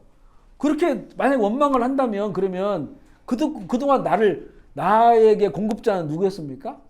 사장님이었어요. 사장님. 나를 자른 사장님이 나의 공급자였었어요. 그러니까 내가 잘린 것 때문에 그분을 원망하죠. 먹고 살 수 없다고 원망하는 거예요. 그런데 나의 공급자가 하나님이시라고 한다면 그동안은 그 회사 사장님을 통해서 나를 공급해 주셨던 거예요. 근데 지금은 하나님께서 나를 바꾸시려고 하는 거예요. 공급자를. 아멘이시죠? 그러니까 나를 자른 사장님을 원망할 게 없어요. 하나님이 나의 공급자인데. 그래, 이 참새 믿음이 우리의 그 경제적인 삶에 바탕 가운데 있지 아니하면 그러면 이게 무너져 버려요. 그러니까 오늘부터 갑자기 수입이 없어졌어요. 이런 상황 때문에. 그래도 불안하지 않고 불평하지 않는 것은 하나님께서 이제는 이 세상의 공급자를 옮기신다고 하는 그런 기대감을 가질 수 있다는 거죠. 아멘이시죠? 그리고 그 시간들이 지연된다 할지라도 두렵거나 불안하지 않아요. 왜냐하면 참새보다 더 우리를 사랑하시니까. 더 우리를 특별하고 귀하게 보시니까. 그걸 정말 돌이켜보니까 굶은 적이 없어요. 저희도 이렇게 신학 선교지에 나와가지고 있으면서 정말 가장이잖아요. 5 식구인데 지갑에 100리알짜리 몇 개 가지고 며칠을 살았던 적도 있어요. 며칠을. 그리고 그 다음에 좋아졌느냐? 아니에요. 이제 1000리알짜리 몇 장으로 바뀌었죠. 까마득하죠. 까마득해. 그런데 돌이켜보면 굶은 적이 없어요. 그래도 못 먹어도 그 당시 500리알짜리 미마마를 먹을 수가 있었어요. 그거 가지고 이렇게 밥 말아가지고. 그러니까 이런 시간을 돌이켜보면 참 정말 이 참새 믿음이 중요하구나. 여기서부터 이런 일들을 이렇게 생각해보면 그때부터는 자신감이 생겨요. 자신감이. 뭐가 끊어지고 뭐가 없고 공중에 붕 뜬 것 같아도 자신감이 생긴다는 거죠. 하나님이 참새보다 백합화보다 더 우리를 사랑하시기 때문에 먹이시고 공급하시고 그래요. 그래서 그런 것들에 대해서 어떤 상처가 없어요. 사실. 인도하신 것에 대한 은혜만 있는 거예요. 은혜만. 그죠? 우리 선교사들도 보면 한국에서 뭐 갑자기 후원이 끊기고 나면 꼭 사형 선고 받은 것 같이 느껴질 때가 있거든요. 우리 여기서 직업을 갖는 사람들이 아니니까. 그런 일들이 막 있단 말이에요. 다 끊기고 하거든요. 그런데 그걸 까마득한데 근데 이제는 그런 것들이 전혀 불안이라든가 염려와 걱정이 안 되는 거죠. 오히려 더 기대가 돼, 기대. 저희는 뭐 천목회 하면서도 원체 뭐 월세 이런 데도 시작을 했기 때문에 하나님 어떻게 그걸 인도하시는지 좀 적지만 우리는 적어요. 적지만 이 원리는 많이 경험을 했어요. 그래서 저희가 천목회 할 때 뭐 월세 이제 8만 원, 교회가 8만 원, 그 주택이 8만 원, 조그만 방이었는데 그런데 이제 교인은 없어요. 5명밖에 없고 헌금은 뭐 그냥 한 달에 5만 원, 6만 원 이렇게밖에 안 나오는데 월세만 16만 원이잖아요. 이걸 이렇게 산술적으로 계산해 보면 아무것도 안 되는데 그런데 보면 이 기가 막히게 어떻게 냈는지도 모르는데 월세 다 내고 또 주일마다 그 교인들이 모여서 아이들까지 모이면 한 10몇 명 되는데 주일마다 점심 때 라면도 끓여 먹고 밥도 해서 먹고 하는데 한 번도 빠진 적이 없어요. 뭐가 좀 없으면 또 누군가 공급해 주고 뭐 이렇게 되는 거죠. 하나님께서 공급을 해 주시는 거예요. 그런데 이제 저희는 이제 목사 가정에서 자라나서 그런 것들이 어렸을 때부터 봤어요. 아내는 직업을 가졌었단 말이에요. 보니까 너무 황당한 거예요. 까마득하고. 그래서 걱정을 많이 해. 그래서 제가 이제 자꾸 이제 공중나는 새를 보라고 이제 드레핀 백합화를 보라고 얘기하거든요. 그때 제가 믿음이 있어도 그런 게 아니고 너무 막연하니까 할 수가 없으니까 그냥 성경 인용해서 하니까 그러면 아내가 이제 그 교회에 가면 피아노가 있어. 이걸 막 때려 치면서 치는 게 아니라 때리면서 공중 나는 새를 보라 막 이게 은혜가 안 되고 막 신경질적으로 이 찬양을 부르는 거예요. 신경적으로. 근데 정말 그게 참 이렇게 한 30년을 생각하면서 이게 얼마나 우리의 믿음의 경제 생활에 너무나 중요하고도 기초적인 그 본질이 되는지를 참 알게 됩니다. 아멘이시죠? 우리 해외에 살아가는 우리들은 훨씬 더 경제적으로 더 쪼들릴 수도 있고요. 막막할 때가 있습니다. 그걸 만날 때가 있거든요. 절대 절망하거나 낙심하거나 불평하지 마시고 그때 진짜 참새를 먹이시고 이 백합화를 아름답게 하신 하나님을 경험할 수가 있다고 하는 오히려 그런 믿음을 가지시고 승리하시기를 주의 이름으로 소망합니다. 네. 지금은 우리가 두 번째 참새 믿음에 관한 내용을 하고 있는데요. 4페이지 첫 번째 보면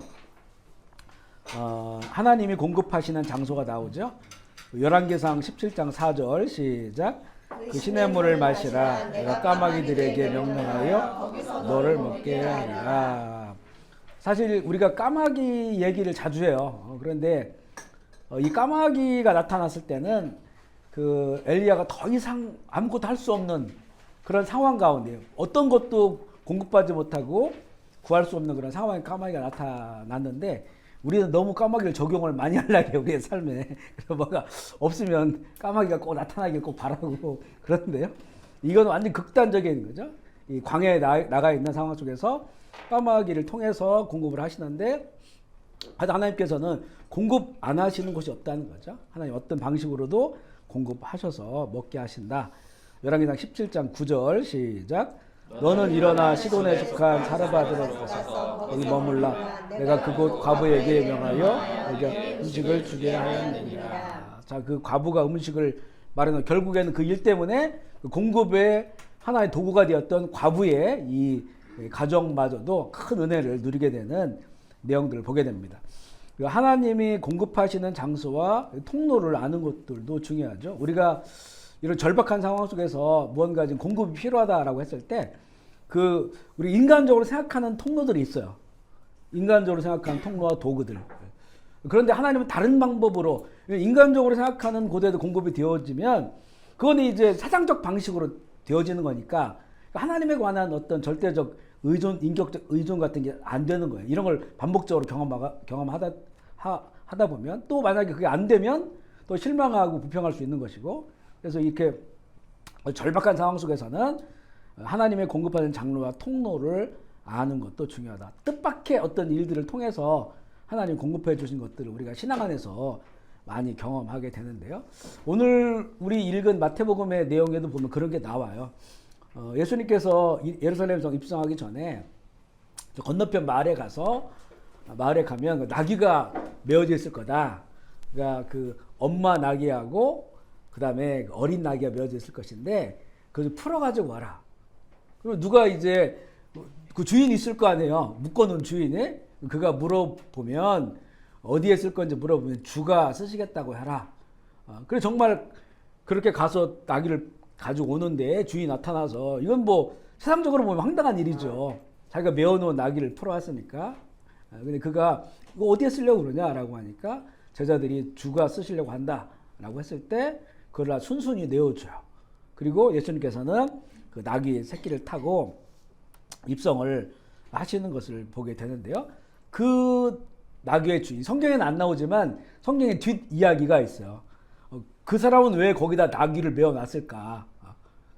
예수님께서 그 예루살렘에 올라오셨을 때 이게 이제는 이 사람이 구약의 성경을 알고 있었고 스가랴의 그 예언이잖아요. 어린 나귀를 타고 왕 입성할 거라고. 근데 그동안 예수님께서 여러 차례 예루살렘에 오셨단 말이에요. 3차례 정도를 얘기해요. 그래서 예수님의 공생애를 3년이라 이렇게 보통 3년이라는 건 성경에 안 나옵니다. 근데 이제 절기 때 3번을 올라오셨기 때문에 요한복음을 기준으로 해가지고 그래서 3년 공생활 기간을 말씀을 하는 거예요.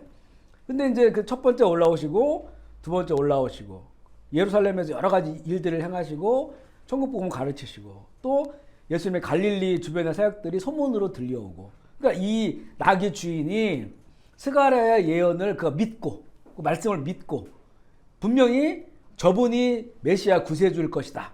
그래서 성경에 보니까 어린 나귀를 타고 가시는 거예요, 그분이. 근데 예수님은 아무것도 가지고 있는 게 없으시잖아요. 그러니까 그 나귀 주인이 그 말씀을 믿고 예수님이 예루살렘에 올라오신 것을 보고 그 근처에다가 나귀를 매놨다는 거예요. 나귀를 매놨다. 그러니까 그가 그 공급의 통로로 쓰인 거죠.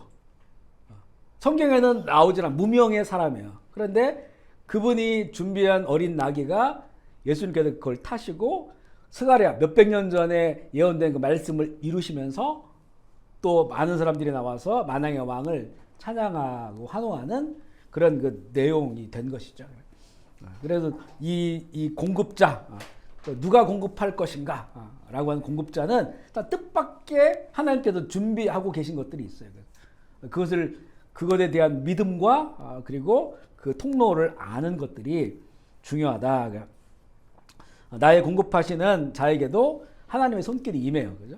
나에게 공급을 하는 그 통로들을 통해서 사르밧과 아부의 집이 큰 복을 받은 것처럼 그런 또 우리가 그 공급의 통로가 돼도 좋죠. 우리 인생이 어떤 사람을 향한 공급의 통로가 되면 이걸 그 훈련학교에서는 플로잉이라고 플로잉, 그죠? 흘려보내는 거. 그 흘려보내는 그런 통로. 이게 그 훈련학교 할 때는 그런 걸 실제 해보거든요.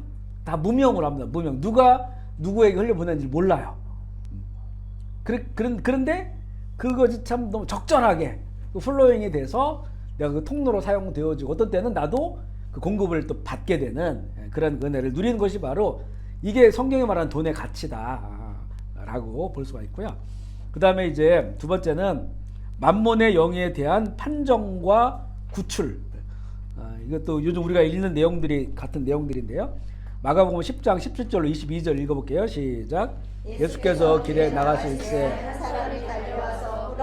묻자오되 내가 무엇을 하여야 영생을 얻으리까? 예수께서 이르시되 내가 어찌하여 나를 선하다 일컫느냐? 하나님 한 분 외에는 선한 이가 없느니라. 네가 계명을 안 하니 살하지 말라, 간음하지 말라, 독질하지 말라, 어디 증언하지 말라, 속여 빼앗지 말라, 내 부모를 공경하라 하였느니라. 그가 여짜오되 선생님이여 내가 어려서부터 다 지켰나이다. 예수께서 그를 보시고 사랑하사 이르시되 내게 아직도 한 가지 부족한 것이 있으니 가서 내게 있는 것을 다 팔아 가난한 자들에게 주라. 그리하면 하늘의 부활가 내게 있으리라. 그리고 와서 나를 따르라 하시니 그 사람은 재물이 많은 고로 샀음으로 인하여 큰 기색을 띠고 근심하며 가니라.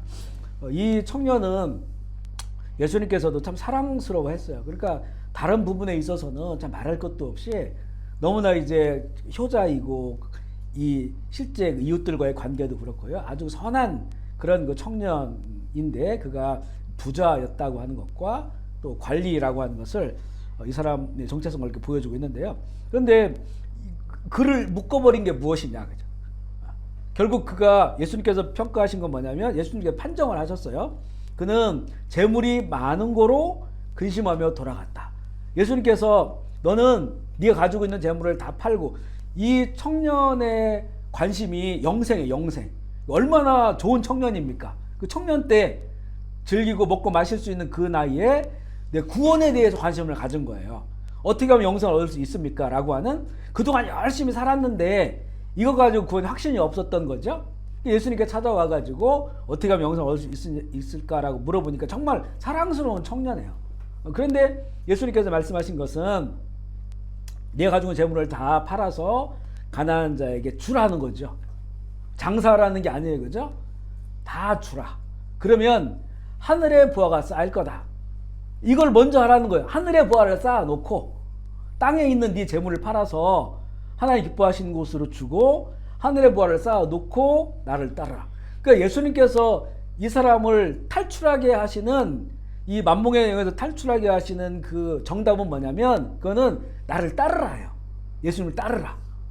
생명의 길과 진리 되신 예수님 나를 따르라는 건데 그 따르지 못하는 이유가 뭐냐? 네가 가지고 있는 많은 돈이었어요. 그죠? 만몬의 영으로 영 안에 그가 있었던 거죠. 그걸 다 처리하고 예수님을 따르는 길이 영생의 길인데 거기서 머뭇거리고 걱정하고 돌아갔다는 거예요. 그러면 그의 마음속에 지금 영생의 길이 정답이 나왔어요. 이걸 예수님께서 구출시켜 주려고 만문의 영 구출시켜 주려고 정답을 얘기했어요. 근데 그 어떻게 판정이 됐습니까? 근심하고 떠났다고 하는 거는 그는 만문의 영에 사로잡혀 있다는 거예요. 그렇게 판정이 된 겁니다. 그래서 그것을 구출하려고 했는데 그는 근심하며 돌아갔어요. 그 이후의 이야기는 어떻게 됐는지 모르겠습니다. 모르겠는데 만약에 그가 예수님의 말씀에 당장은 받아들이지 못했지만 그 돌아가서 다 팔아서 이걸 던져놓고 이 예수님을 따랐다면 영생의 길을 가는 거예요. 근데 이 재밌는 게 보면요, 이 마태복음에는 안 나오는데 아마 누가복음인가 나와요. 예수님 십자가에 달리실 때에 그 달리시기 전에 그 법정에서 신문을 받고 이럴 때, 그리고 십자가로 가는 그런 상황이었던 것 같은데 그때 제자들도 다 피하잖아요. 다 피하고 베드로는 이미 3번 부인하고, 그런데 어떤 그 청년 하나가 발가벗은 청년이 외투를 입고 있다가 너도 예수님의 제자냐니까 외투를 벗고 도망가는 사건이 나와요. 청년이라고 나오거든요. 누가복음에 나옵니다. 저는 그 마태복음을 읽다가 누가복음을 보면서 야, 이 청년이 혹시 이 청년이 아닌가. 예수님 말을 듣고 그가 결국에는 재산을 다 팔아서 거지가 된 거예요. 그냥 옷도 없이 그냥 외투 하나만, 발가벗은 상태에서 외투 하나만 입고, 그 청년이 자기의 옷까지 누굴 벗어줄 수도 있는 건데, 그리고 외투 하나만 입다가 그 사람이 이 사람도 예수님의 제자야. 놀라서 외투를 버리고 도망갔어요. 다른 제자들 이미 다 떠났고. 이 청년이 아닌가. 옛날 제가 어느 책을 읽어봤는데 그렇게 본 구절이 있습니다. 물론 성경에 그렇게 말하진 않기 때문에, 그 뒷이야기가 없기 때문에 모르겠지만, 만약 이 청년이 모든 걸 다 버리고 예수님을 따랐다면, 예수님 제자가 됐다면 충분히 그렇게 볼 수도 있는 그런 그 구절이다 생각이 듭니다. 그래서 예수님께서는 그에 대한 판정은 무엇이 문제인지를 알게 하셨어요. 그죠? 다른 게 문제가 아니었었어요. 이 사람에게 딱 걸려 있었어요. 아브라함에게는 이삭의 문제가 걸려 있었죠. 그래, 그걸 이삭을 바쳐라라고 얘기하시잖아요. 딱 걸려 있는 그거. 대부분은 이 부분이 이제 만문의 영, 돈과 관련된 것이 참 많다, 이렇게 볼 수가 있고요. 그러면서 이제는 재물을 팔아 가난한 자에게 나눠주고 와서 나를 따르라가 그를 구출해내려고 했는데 거기에 근심하고 돌아간 것을 우리가 보게 됩니다. 세 번째는요, 이 부와 재물과 이 돈의 이런 차이를 봐야 되는데요. 이 우리가 이 성경에도 보면 하나님을 찬양할 때 존귀와 영광과, 그리고 또 뭐가 나오냐면 부귀가 나와요. 부귀가 하나님께 있습니다. 이 창조주 하나님, 거룩한 하나님, 구원의 하나님을 찬양하는데, 천군 천사들이 찬양을 하는데 거기에 보면 부귀하신 하나님이 나와요. 하나님이 얼마나 부자이실까요? 어마어마하게 부자죠. 이 모든 우주 만물의 이거는 우리가 뭐 상상할 수도 없는 크기에 있고, 또 이 지구 안에도 보면 곳곳에 얼마나 많은 보석들, 금은 보석들 거기다 넣어 놓으셨을까요? 그리고 그걸 뭐 찾아가지고 또 해서 그 사람들이 돈벌이 하잖아요. 그 모든 것이 다 하나님의 것이니까. 그리고 그 천국을 보여주실 때 황금길이라겠죠. 황금길. 그러니까 길에 그 보도블록이 황금이에요. 황금. 그리고 그 진주 하나가 큰 문인데 진주 하나로 되어 있는 문이에요. 상상할 수 없죠. 진주가 뭐 커봤자 그냥 이 손톱만한 진주만 있어도 엄청 비싼데, 그런데 큰 문이 그 진주 하나로 만들었다는 거예요. 그러니까 하나님의 어떤 그 부유하심, 부귀하심, 너무 이게 크니까 그냥 부자다라고 안 하고 부귀하다 이렇게 얘기하죠. 존귀하다, 부귀하다. 그 하나님께서, 그러니까 부라고 하는 것, 부가 잘못된 게 아니에요. 하나님께서 부귀하신 분이니까 또 부를 이 땅 가운데서 하나님의 사람들에게 얼마든지 주시고자 하셔요. 부귀한 자가 되길 원합니다. 속부가 아니고 이런 그 타락한 부자가 아니고 거룩한 부자, 이 부귀를 가지고 있는 자, 얼마든지 하나님께서 선택한 사람 중에서 그런 사람들이 있길 원하는, 부가 악이 아니라는 거예요. 그리고 재물도 마찬가지예요. 우리 신명기 8장 18절 볼게요. 시작. 내 하나님 여호와를 기억하라. 그가 내게 재물 얻을 능력을 주셨습니다. 이같이 하심은 내 조상들에게 맹세하신 언약을 같이 이루었습니다. 아멘이시죠? 이게 언제 주신 말씀입니까? 신명기니까 광야를 지났어. 광야를 지나고 모압 평지에서 이제는 가나안 땅으로 들어갈 거예요. 그때 주신 말씀이에요. 그러니까 가나안 땅에서는 뭐 부자가 어디 있습니까? 다 그냥 광야에서 정말 겉모습은 집시처럼 그런 헐벗은 그런 모습이잖아요. 근데 이제부터 이 요단강을 건너가면 너희에게 내가 너희들에게 재물 얻을 능력을 주실 것이다. 재물 얻을 능력. 그러니까 이 광야는 이 앞의 내용은 뭐냐면요. 그렇기 때문에 너희들이 교만하지 않도록 앞으로 하나님께서 너희에게 부를 줄 것이고 재물을 줄 거야. 하나님의 능력이 하나님이야 라고 말씀을 해주신 거예요. 그런데 그때 너희들 교만하면 안 된다는 거예요. 이 모든 재물을 얻을 능력, 광야의 길을 걸은 걸 기억해 봐라. 누가 너희를 입히고 누가 너희를 공급했고 너희들이 헐벗었느냐? 발이 부러졌느냐? 너희들이 옷이 없었었냐? 하나님이 다 주셨다는 거죠. 그것을 기억해서 너희들이 하나님 재물 얻을 능력을 주었을 때 그때 교만하지 말라는 거예요. 교만하지 말라. 겸손해야 된다. 너를 낮추고자 광야의 길을 걷게 하신 거다. 하나님이 내게 재물 얻을 능력을 주셨으니까 그 재물을 가지고 하나님의 그 나라를 위해서 부귀함을 가지고 사용하라고 주셨다고 하는 것을 잊어버리지 말라는 거예요. 아멘이시죠? 아멘. 분명히 재물 얻을 능력을 주셨다. 그래서 재물이 악이 아니라는 거예요. 부가 악이 아니라는 거예요. 하나님께서 얼마든지 주실 수 있는 하나님의 뜻이라는 것이고 창세기 13장 2절 볼게요. 시작. 아브라함에게 육족과 은금이 풍부해. 근데 아브라함은 만분의 영에 사로잡히지 않았어요. 왜냐하면 하나님께서 아브라함에게 이삭을 바치라고 했어요. 이삭. 만약에 이 아브라함이 이 풍부한 은금을 마음에 두었다면 하나님께서 그걸 다 바치라고 했겠죠. 그런데 아브라함 그것과는 아무 상관이 없어요. 그거는 하나님 주신 것에 대해서는 이삭이 100세 때 얻은 그 아들을 바치라고 했다라고 하는 걸 통해서 그 아브라함은 이런 이 주신 재물에 대해서 이거를 만몬의 영에 사로잡지 않았다는 것이고 마가복음 10장 29절 30절 시작. 예수께서 이르시되 내가 진실로 내게 이르노니 나와 복음을 위하여 집이나 형제나 자매나 어머니와 아버지나 자식이나 전투를 벌인 자는 현세에 있어 집과 형제와 자매와 어머니와 자식과 도를 100배나 받고 내세의 영생을 얻지 못하리라. 아멘이신가요? 아멘. 여기서는 아멘을 잘 하셔요. 여기 보면 하나님이 주시는 복이 이게 내세에만 하늘의 보좌만 쌓아 놓는 것만이 아니라는 거예요. 이 세상에 나와 복음을 위하여 예수 그리스도와 그 복음을 위하여 모든 것을 다 잃어버린 자 내지는 버린 자 이들은 현세에 이 땅에서 그 집 그리고 부동산이 있죠. 집, 형제, 자매, 어머니와 자식과 전토 땅이죠. 100배나 받을 수 있다는 거예요. 그러니까 그 재물을 얻을 수가 있다는 거죠. 부하게 살 수가 있다는 거죠. 그렇지만 박해와 겸하여 받는다는 거예요. 그런 하나님 주신 모든 것들이 세상의 어떤 쾌락이나 즐거움을 위한 것들이 아니고 하나님의 나라를 위하여 사용할 수 있도록 또 이것을 가지고 손해보고 나누어주는 그런 그 그리스도의 십자가의 길을 말씀하고 있는 것이고요. 내세에서도 영생을 받지 못할 자가 없다. 그러니까 예수님께서도 하신 말씀이 보면 이 땅 가운데 부를 준다는 거예요. 그러니까 하나님의 사람들에게 부를 주고 재물을 주고 몇 배나 줄 수 있다라고 말씀을 하시는 거죠. 그러니까 그리스도의 복음을 위하여 재물을 포기하는 자에게 100배 부를 받고 영생을 받을 것을 약속하시고요. 그런데 예수님께서는 돈을 언급하잖아요. 우리가 지금 생각하고 이 돈을. 그러니까 부를 언급하시고 재물을 언급하셔요. 그러니까 이 돈이 이 가운데 있는 거예요. 돈이.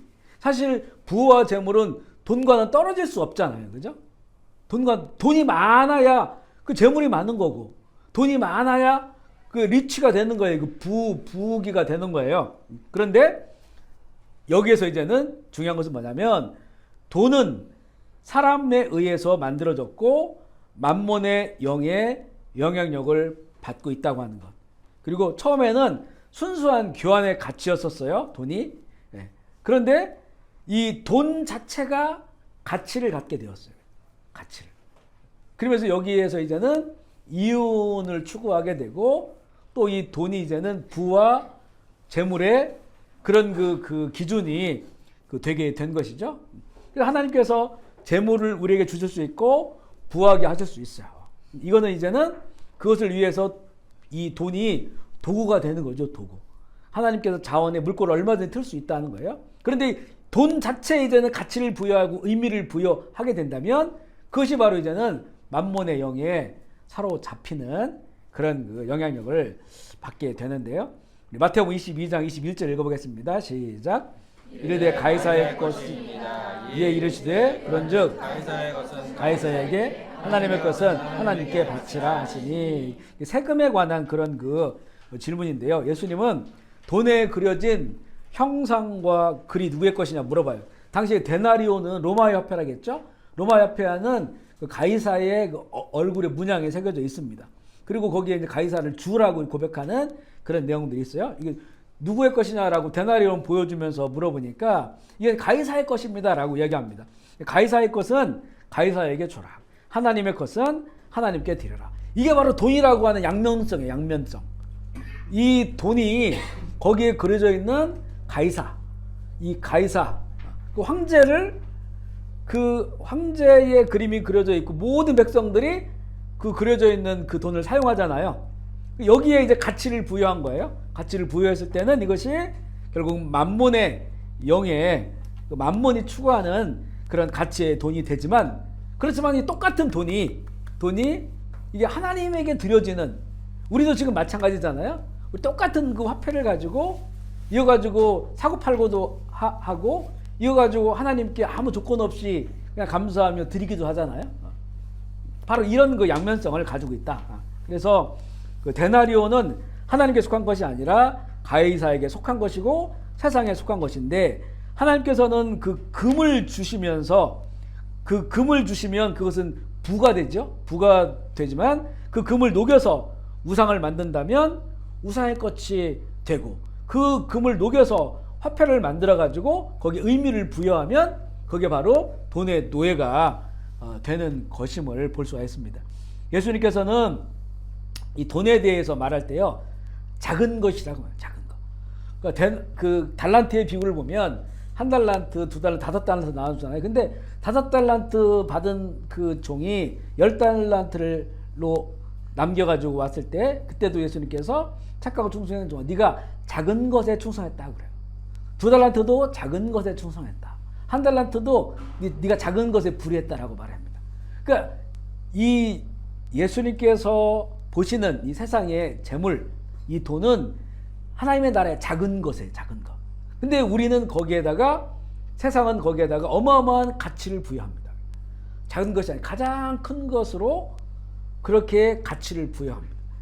그랬을 때 이것이 이제는 우상이 되고 만몬의 영에 빠져서 살아가는 것이 되는 것이죠. 작은 것이다. 누가복음 16장 10절 읽어볼게요. 시작. 즉이 작은 것에 충성된 자는 큰 것에도 충성되며 이렇게 작은 것에 불의한 자는 큰 것에도 불의하다. 이 작은 것을 가지고 우리가 어떻게 이것을 사용하느냐? 예수님 작은 거라겠어요. 이 돈이 이 돈을 하나님의 목적에 맞게 하나님의 나라를 위하여 그렇게 벌고 사용하고 주고 또 심으면 이것으로 참 충성된 거예요. 충성된 거. 그런데 이 작은 것에 대해서 불의하다면 결국에는 이 불의한 자 그 작은 것을 불의하게 사용하면 불의한 자가 됨을. 그래서 이 청지기의 그 역할을 잘 감당해야 됨을 말씀하고 있고요.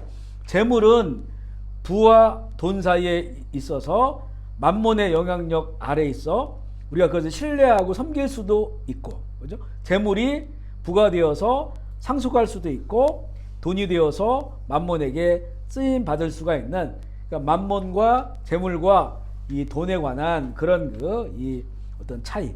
우리가 보면 다 비슷한 것 같지만 하나님께서 우리에게 부를 주시기 원하죠. 부를 주시기. 이 재물이 부귀하게 만들 수도 있고 우리를요. 또 내지는 이 재물을 돈이라고 하는 돈의 가치로만 본다면 결국에는 만몬의 영에 사로잡히는 그런 사람이 됨을 알게 됩니다. 오늘의 결론을 한번 볼까요? 고린도후서 9장인데 8절 말씀 읽어볼게요. 시작. 하나님이 능히 모든 은혜를 너에게 넘치게 하시나니 모든 일에 모든 것이 넉넉하여 착한 일을 넘치게 하려 아멘이시죠? 여기 보면 어떤 전제가 있냐면 하나님이 그러니까 하나님이 너에게 넘치게 하실 수 있고 그리고 넉넉하게 하실 수 있고 또 모든 착한 일을 넘치게 하게 하는 것이 하나님의 뜻이고 그 일을 위하여 하나님께서는 공급하시는 자가 되는 거죠. 참새의 믿음, 하나님께서 은혜로 주시는 것, 그 부분에 이제는 그 포인트가 있고요. 9절 읽어보겠습니다. 시작. 기록된 바 그가 흩어 가난한 자들에게 주었으니 그 의가 영원토록 있느니라 함과 같으니라. 이거는 이제 어떤 그 심는 거예요. 뒤에 또 나와요. 다음에 의의 열매를 소망하면서 그가 흩어 가난한 자들에게 주었으니 나에게 허락하신 것을 흩어서 가난한 자에게 주니까 그의 의가 영원토록 있다. 의의 열매를 소망하면서 심는 도구가 될 수 있다는 거고요. 10절 말씀 읽어보겠습니다. 시작.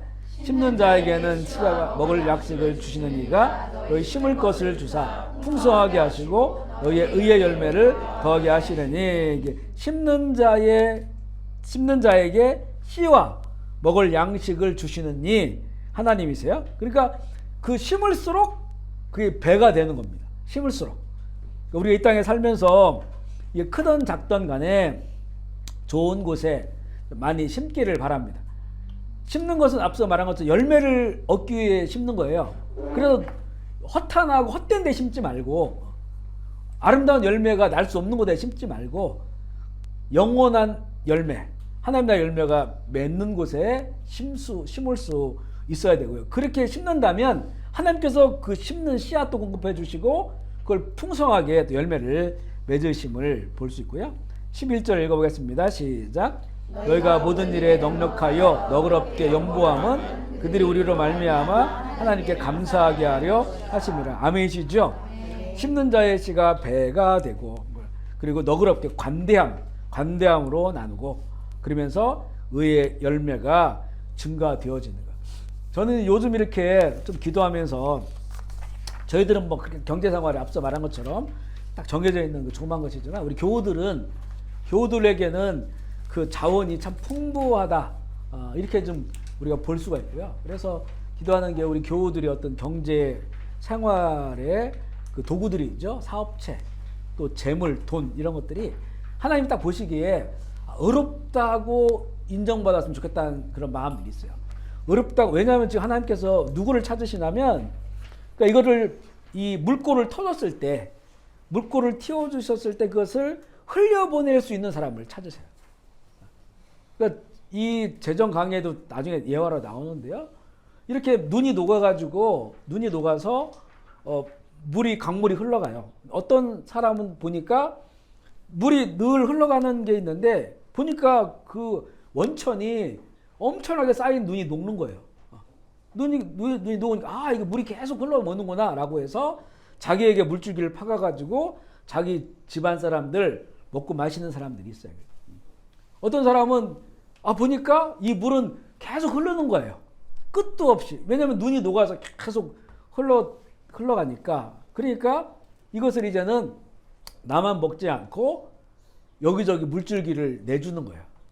내서 많은 사람들이 그 물을 먹을 수 있도록. 그러니까 원천은 끊임이 없어요. 계속 흘러나와요. 근데 그것을 자기에게만 물줄기를 돌려서 그걸 자기만 영위한다면 그러면 이제는 만약에 공급자가 하나님이시라면 그쪽으로 많이 보내지 않죠. 그런데 나에게 보내주셨더니 이 원천은 공급자가 하나님이 끝도 없는 것이구나 라고 그걸 인정하고 그리고 여러 군데 물줄기를 내가지고 많은 사람들에게 그 물을 먹게 한다면 공급자는 더 많은 물을 공급해 주시겠죠. 더 많은 자원을 주시는 거예요.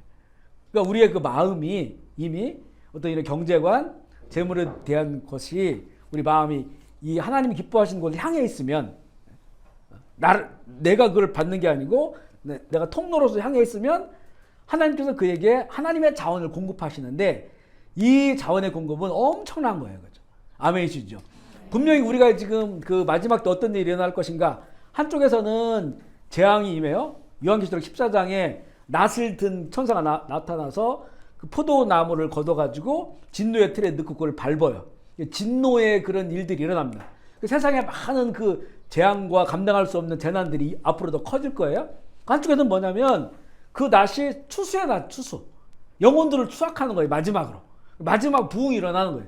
에즈베리 같은 이런 부흥도 일어나는 거예요. 근데 이 부흥이 우리가 아까 말씀드린 것처럼 이 선교, 복음을 전하는 것.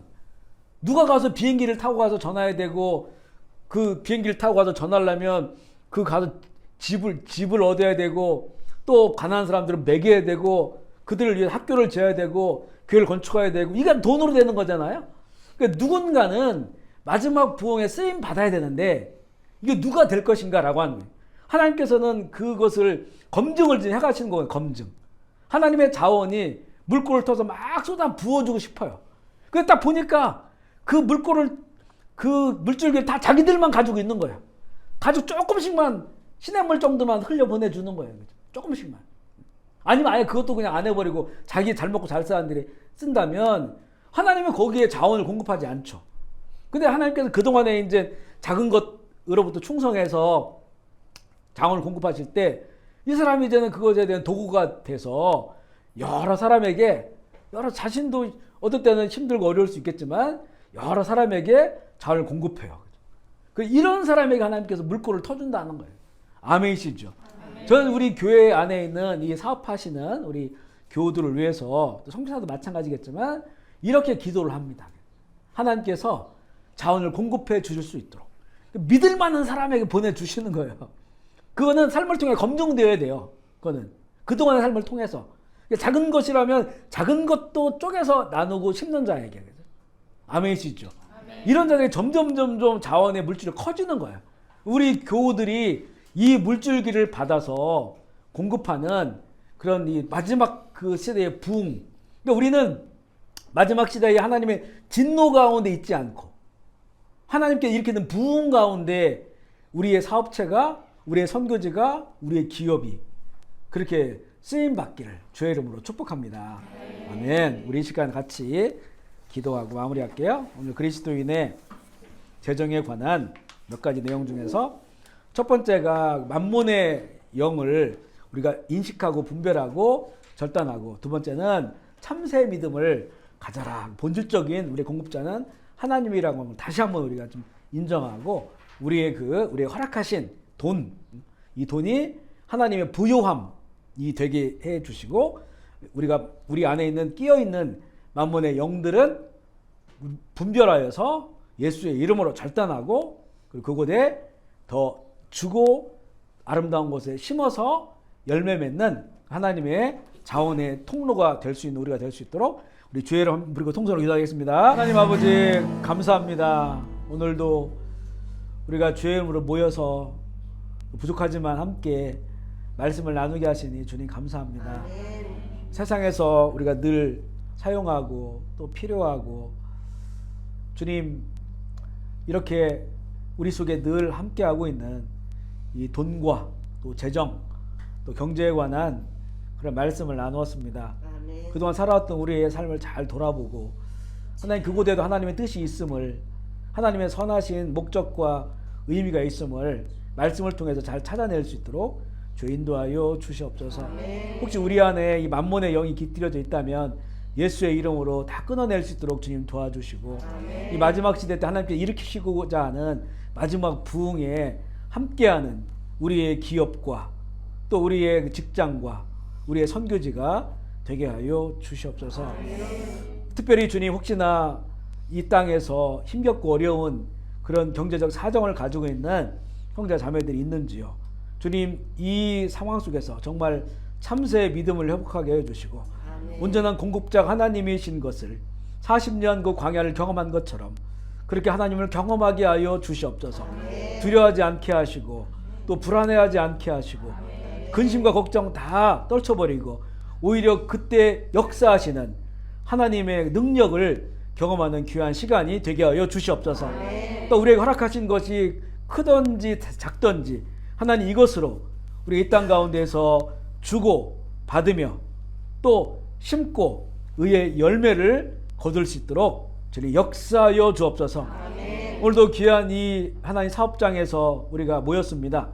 이 사업장 가운데서도 주께서 하나님께서 의롭다 기억하시는 인정하시는 그런 기업이 될 수 있도록 주님 도와주시고 아멘. 기업을 통하여도 풍성한 은혜가 누려지게 하여 주시고 아멘. 또한 하나님의 자원의 물꼬를 터주셔서 이곳을 통하여 많은 사람들이 먹고 마시며 공급받으며 하나님의 나라를 회복할 수 있도록 주여 인도하여 주시옵소서. 오늘 함께 나온 주의 종들 한 분 한 분 기억하여 주시고 마음 가운데 하나님의 그 말씀이 새겨지고 이 말씀을 삶에 적용함으로써 정말로 하나님의 그 은혜 위에 우리가 살아가고 있음을 날마다 더 기억하며 감사하며 하나님 나라의 열매를 맺어갈 수 있도록 주님 인도하여 주옵소서.